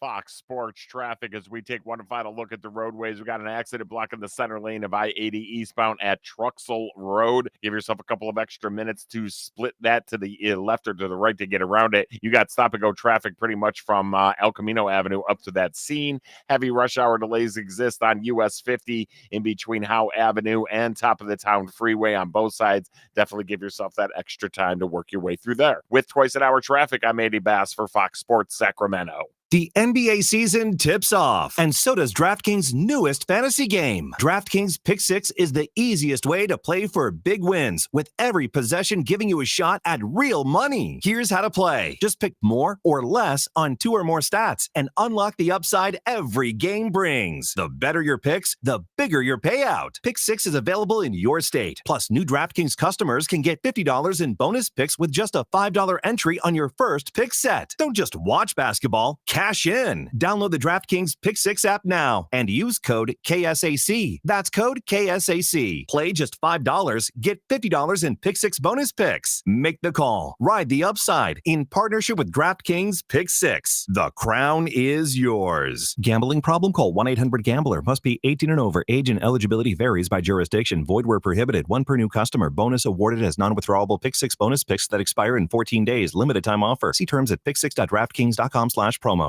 Looking for the ultimate night out? Welcome to HQ Showgirls, Sacramento's premier adult gentlemen's club. We're the only topless club between Reno and San Francisco serving alcohol, beer, wine, and champagne. All inside over 6,000 square feet of pure excitement. Planning a party or a VIP night? Call our VIP manager now at 916-389-0199 to book your table. Come experience the energy at HQ Showgirls, 851 Richards Boulevard, Sacramento. Open 9 p.m. to 3 a.m. Sunday through Thursday and until 4 a.m. Friday and Saturday. Visit hqnightclub.com, where the night begins and never stops. Looking for the perfect spot to watch the game and enjoy amazing food and drinks? Look no further than Fieldhouse American Sports Pub. Family owned and operated, Fieldhouse is passionate about creating a fun, welcoming atmosphere for everyone. Spice things up on Tuesdays with Taco Tuesday. Buy any order of our delicious tacos and get a refreshing margarita for just $6. On Wednesday, Fieldhouse features incredible drink specials. Enjoy $5 well drinks and ice cold pints all day long. Fieldhouse was voted the #1 sports bar in Sacramento. Tons of TVs, a mouthwatering menu, and daily specials. It's the perfect sports bar to catch all the action. Visit us today at 1833 Fulton Avenue. Fieldhouse American Sports Pub, where the food is fantastic, the drinks are flowing, and the good times never stop. Fieldhouse, bring it to the house.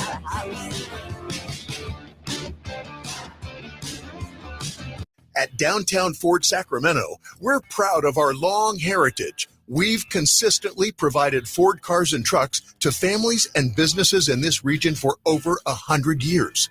If we think about it, practically every kid who grew up in this town at one time or another rode around in a Ford that we sold to their family. We've served multiple generations of local farmers and ranchers who got their rugged Ford trucks from us. We've also provided many of the emergency vehicles that you see out doing the people's work every day on the streets. All of us at Downtown Ford, from our top-notch service department who keep your Ford running like new, to our dedicated finance team and the guys and gals in our showroom, we thank you for generations of love and loyalty to us. And for that love, we say right back at you. We're doing Fords just like we always have. Come see us any day of the week or visit us online at downtownfordsacramento.com.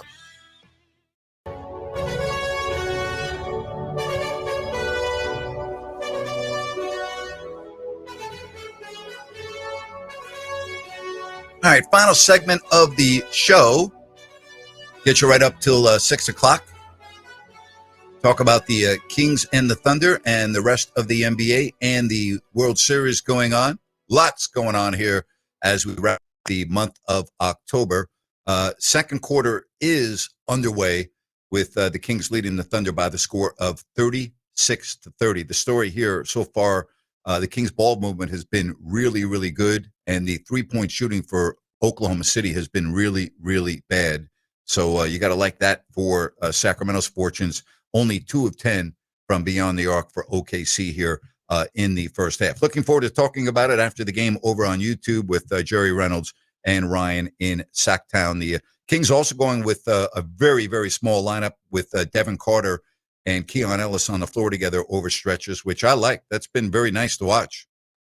Yeah, and you've got Very Malik. nice to watch. You have Malik Monk out there too with them. Yep. Yeah, absolutely. Turnovers about the only real bugaboo that I'm seeing right now in the first quarter for Sacramento. They got to stop turning the ball over. It's just too many. 7 turnovers already. Yeah, it doesn't seem like the Thunder have really capitalized too much on them, but I completely agree with you. Don't let the Thunder find their rhythm. SGA's been pushed out, but now he's starting to get some looks in the paint. Yeah, and he is a dynamic, great player.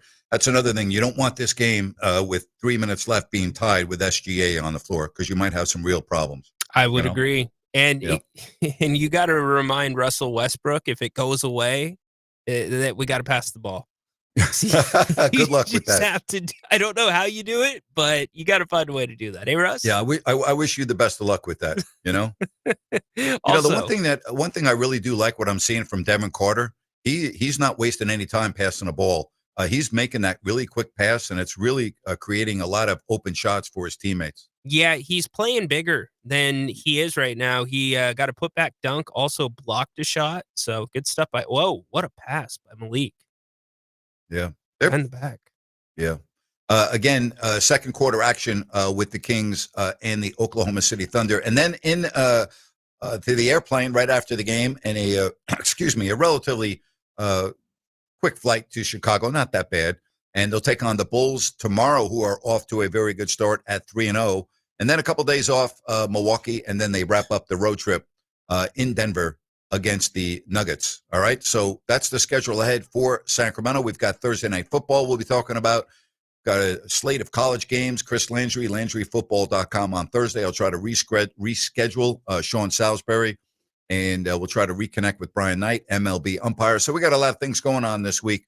Of course, the Kings coming first and foremost on the road in Oklahoma City and off to a very good start. And I thought this had to happen Again, a Oklahoma City team, they're tired. You can see all the mistakes that OKC is making, but I think the Kings are forcing them into a good number of mistakes. I would really agree. do. The Oklahoma City is not forcing the pressure they normally do on offense to get to where they want to get to.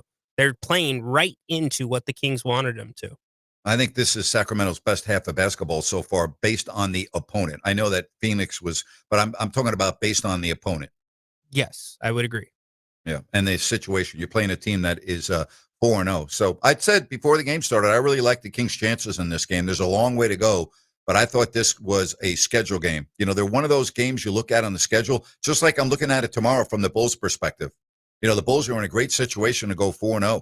They're going to be taking on a tired team. They're going to be taking on a team that is playing their third game in 4 nights. It makes a difference. If you don't think it makes a difference, you're crazy. It does make a difference. I mean, it does make a difference. How many people listening work out 3 days and 4 nights? You know what I mean? Like it does, especially in the NBA. So what would the record be that you would take right now? We'll call the game off. We'll call the commish and say, hey, commish, grab the ball in Oklahoma City. We're going home. What do you say? 2-2. 2-2? Yeah. Yeah. And the thing I like about when Oklahoma City can't shoot, zone defense is pretty effective against them. That's what they're doing, actually, right now. The Kings were just in zone. Very good call. That's where you like Devin Carter, actually. Yes. That's where the length comes into play. But the Kings they're actually rebounding. I don't know what the numbers are off the top of my head, but they've been rebounding the ball pretty well so far early on, too. The Kings have 15 rebounds to 11 for Oklahoma City. There you go. And Zach LaVine, he's quiet. Only 3 points. Wait till he gets going. He will. Yeah. Yeah, he will. I mean, give him the rock. Give him the rock. Absolutely. So, again, there are a lot of positives so far in this first half. Long way to go, but I really like the ball movement. It's the first time I've seen the ball moving quickly, and I think a lot of that has to do with the bench has come in and really done a nice job passing the ball. Yep, I'm with you. And if you're Doug Christie, if the Thunder start to go on a run, you have got to call a timeout because the Kings were in this position last year in one of the games in Oklahoma City. And remember, there was a really long delay, and the Thunder were able to kind of get it together, and they ended up winning the game. But the Kings had a very similar start. So hopefully it continues and there's no long delays. It's interesting. In this game, you talk about plus minus. You know that SGA and Wallace are already at a minus 16 in this game? Well, That's unbelievable. Look at how many threes SGA has shot. I mean, I'm looking at this game. He's only shot one. My bad. He's I'm looking at the lineup that the Thunder are putting on the floor, and it's not a lineup that really scares you at all. I mean, they're just down low. They don't have an inside game without Chet Holmgren. I know, Hartenstein is okay, but he's not Holmgren. They don't really, this lineup that they have on the floor, I mean, I want to see how many minutes Alex Caruso plays in this game. He plays 8 minutes so far. He hasn't even taken a shot. He hasn't done anything. He hasn't even taken a shot. It's interesting. They have an in-between lineup on the floor right now because this is like with Hartenstein, he's more of a rim runner. You're not going to post him up. And you've got the 3-point shooters kind of out there, but you don't have your half-court specialists outside of SGA. So the Kings are exploiting it well. It's what they should be doing. Kudos to you for calling out this game plan as well. Well, long way to go. Oklahoma City has already played 10 players in the first half. So they're going to go deep to their bench. They have some key players out. And as we said, they're tired. And that's the reality of the situation. Yeah, it's the reality of the situation. So we'll keep you up to date on that game as we take you right up until the top of the hour with the Kings off to a good start, leading by the score of 42-35. Feedback, you can hit me up on the text line at 916-779-0929. That's 916-779-0929 about my top 5 and my bottom 5 picks in the NFL.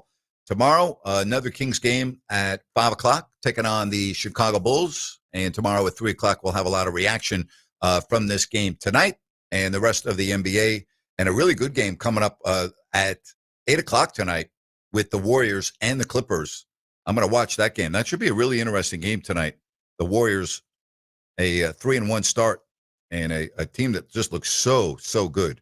So good. I'm amazed in this first half also how many bunnies that they're missing. I'm talking about OKC. They're missing a lot of point-blank shots. And again, I just talk about fatigue. It happens all the time. It happens all the time. 32 years in the league, Napes. You've seen a lot. It's amazing. Like, 2-3 footers don't go in. It's just amazing. Because, when I was doing the games for many, many years, you would play 4 games in 5 nights. Now think about that, 4 and 5.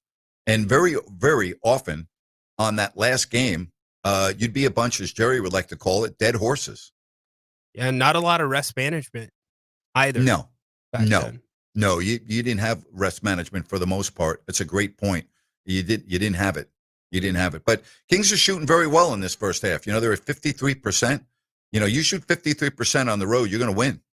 That's a very good percentage. 53%, you'll take that. And you made a good point. If Zach LaVine gets going, the Kings are going to be in great shape. Yeah, and this zone defense, they're playing it well, and you stick with it. You don't let that zone break down. If the Thunder do that, that can give them a little bit of confidence. And for me, I don't mind the lack of free throws right now because it means that they have to get up and down the court, and that benefits the Kings. Yeah. I'm looking at the 3-point shooting, 4 of 14 for the Thunder at 28%. So if I'm just telling you, if that continues, the Kings are going to win this game. I know. Long way to go, but I like the way they're playing. So what I said on the Kings court, I said, let them shoot as many threes as they want. Absolutely. Make them beat you from beyond the arc tonight. Yeah, absolutely. All right, again, under 5 minutes left in the first half and a timeout on the floor. It's 48-40. The Kings with the lead. Kings are shooting 56%, 5 of 12 from beyond the arc. And again, they must stop turning the ball over. That's the one issue that is a real problem. 11 assists and 9 turnovers. That cannot continue. If that continues, Oklahoma City's too good. They will take advantage of that. Spot on. Will take advantage of that. Spot on, Grant. And this is one of those games you need to have a strong finish to the quarter. Do not go into the locker room with Oklahoma City down 2. You need to be up by a few possessions if you're the Kings. I totally agree with you. You do not want this game close with 5 minutes left to go in the fourth quarter with their home crowd and SGA and Caruso, who, even though he hasn't done anything so far, you don't want that scenario. So you talk about Caruso, who's playing his first game in a while after the concussion. He's played 10 minutes so far. He's only taken 1 shot. And it was a 3. Yeah. Yep. His 1 shot was a corner 3. It was wide open, and he missed it. And again, they're going so far with 10 guys, with Caruso playing the most, 10 minutes, and A.J. Mitchell playing 9 minutes. Jalen Williams with 8 minutes of action. Meanwhile, for Sacramento, Doug Christie has gone with a 9-man rotation with Malik Monk playing 14, Devin Carter playing 8, Keon Ellis playing 6, and Drew Eubanks playing 7 minutes off the Sacramento bench with the score 48-40, the Kings. Grant, it's 4:54, timeout right now. I'm looking at the box. Zach LaVine has 1 shot. If I am Doug Christie, I am feeding Zach LaVine. He's 1 of 1 the rest of this half. He just came off the bench a little bit ago. Let him get going and send Oklahoma City into the locker room thinking about that. Big half for DeMar DeRozan, 15 points on 4 of 6 from the field. And Russell Westbrook, who got the start tonight, has made 3 threes. He made 3 of 3 to start the game. So an outstanding first quarter for Russell Westbrook. I'm glad. I'm with you, though. If he misses 1 or 2, then go to a different part of your game. Get to the basket, draw and kick. I'm with you on that. But so far, so good for Russ. Yeah, and now that we've seen close to a half of basketball, it makes a little more sense that Doug Christie started Russ, not because Doug Christie knew he was going to make 3 triples, because the Kings are playing a lot of zone defense and Russ's length compared to Keon's. Yeah. Westbrook with 11 points. 11 points. So I misspoke on DeRozan. He's got 9 points. I said 15. I'm sorry. I got the column up wrong. He's plus 15. He doesn't have 15 points. He's plus 15. He has 9 points. Looking forward to the postgame show tonight. Let's hope we are talking about a win on the Sacramento Kings postgame show over on YouTube if you don't like that. So we'll see how the Kings finish off the half, and the rest of the NBA story we'll go over on the postgame show tonight. And, of course, we'll do it all again tomorrow. We'll have some more NFL, some college talk. That's coming up tomorrow. See if we can reschedule Sean Salisbury for then. I also want to get Brian Knight on, MLB umpire, to talk about that aspect of what we're watching. World Series, yes, we can talk about that as well. Thanks for all the messages on the text line. Appreciate those that are commenting on our analysis, that you really like it. Appreciate that, as the game is a 48-42 score with 4 minutes and 40 seconds left to go in the second quarter of play. And unlike the game the other night, Sabonis is getting his touches tonight, does have the ball in his hand, and that is certainly a good spot for Sacramento. Sabonis, 3 of 7. He's got 6 points, but at least he's getting some field goal attempts, which I really, really like. And the other aspect of that, Dennis Schroeder, Rhino's only taken 3 shots so far in 11 minutes. I like that too. Yes, sir. Absolutely. Spot on. And Domas looks a little perkier tonight. He's gotten a couple of second opportunities, which I have liked. 6 rebounds. Yep. So you keep the ball moving. That is what's going to give you the best version of this team. And Levine going to the line for 3 as he was fouled. So he was fouled in the act of shooting. So we'll keep on talking about this game, the rest of the NBA, and of course, there is something going on that is called the World Series, and the Dodgers in the top of the third lead by the score of 1-0. And Superman by the name of Shohei Ohtani, just it's pretty amazing when you think about the impact that he's having on Major League Baseball and what he just seems to do game in, game out, and you can't get him out. I mean, it's really remarkable how incredible he has been for the Dodgers, and really how incredible he's been for Major League Baseball. Absolutely incredible. Really amazing. Now market him, Major League Baseball. Market him. Market him as the superstar he is. He's so good that, like, you wonder, I mean, he's got so many years left. I mean, he could go down as the greatest player to ever play. That's how good he is. And he does something that we haven't seen really since Babe Ruth. So pretty amazing. Hey, I want to tell you about DAS Mechanical, HVAC retrofit and service specialist. They also do new systems. Family owned and operated since 2018, and a $69 winter furnace special going on right now. So you don't have to worry when the temperature really drops. You're in good shape. Just go to dasmechanical.org. That's dasmechanical.org. You can book everything online. They are family owned and operated. They serve Sacramento and Placer counties, homeowners, businesses for commercial maintenance. It's all there for you. Just go to dasmechanical.org, D as in dog, A, S as in Sam, mechanical.org, and be sure and check out their 5-star reviews and their numerous Best of the Best awards. And if you do need a new unit, no problem. They got great financing options, including 0% interest for 18 months. That's dasmechanical.org, dasmechanical.org. Appreciate you. Back tomorrow at 3 o'clock. Join us over on YouTube after the game if you don't like that. Jerry Reynolds joins Ryan, myself, again, right after the final horn on If You Don't Like That. Have a great evening, everybody. Bye-bye now.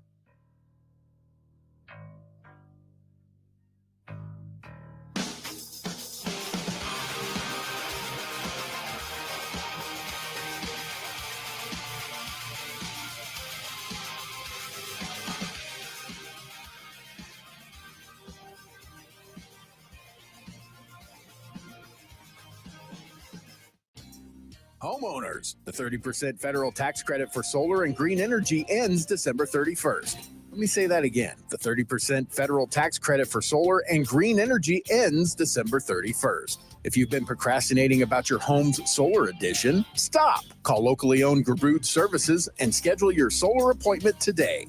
Gabroods is the recognized Northern California specialist for everything electrical, panel replacements, whole house fans, generators, and especially residential solar installation. Gabroods experts do it all, and they do it right the first time. The 30% federal tax credit ends soon. Stop procrastinating. Call Gabroods and schedule your appointment for solar now. Family owned and operated for 30 years. Visit Gabroods.com. Gabroods, G-U-B-R-U-D-S. Call the good dudes at Gabroods, G-U-B-R-U-D-S, Gabroods.com. At Downtown Ford Sacramento, we're proud of our long heritage. We've consistently provided Ford cars and trucks to families and businesses in this region for over 100 years. If we think about it, practically every kid who grew up in this town at one time or another rode around in a Ford that we sold to their family. We've served multiple generations of local farmers and ranchers who got their rugged Ford trucks from us. We've also provided many of the emergency vehicles that you see out doing the people's work every day on the streets. All of us at Downtown Ford, from our top-notch service department who keep your Ford running like new, to our dedicated finance team and the guys and gals in our showroom, we thank you for generations of love and loyalty to us. And for that love, we say right back at you. We're doing Fords just like we always have. Come see us any day of the week or visit us online at downtownfordsacramento.com. Business owners, Grant Napier's back, bringing Fox Sports Radio to the forefront of sports talk in Sacramento. That means more listeners, more potential customers who could be spending money for your products and services. This is Kurt Bagelman, General Manager for Fox Sports Radio in Sacramento. Grant's back, and his return is an opportunity for your business. Listen, the sports talk audience is a target-rich group of consumers. 80% are employed, nearly 60% earn six-figure incomes, 67% own their homes. Take advantage of the attention Grant's return has generated to tell people where to spend their money. This is a unique opportunity to increase your sales right now. It costs nothing to learn how a good strategy and a great commercial message heard by sports fans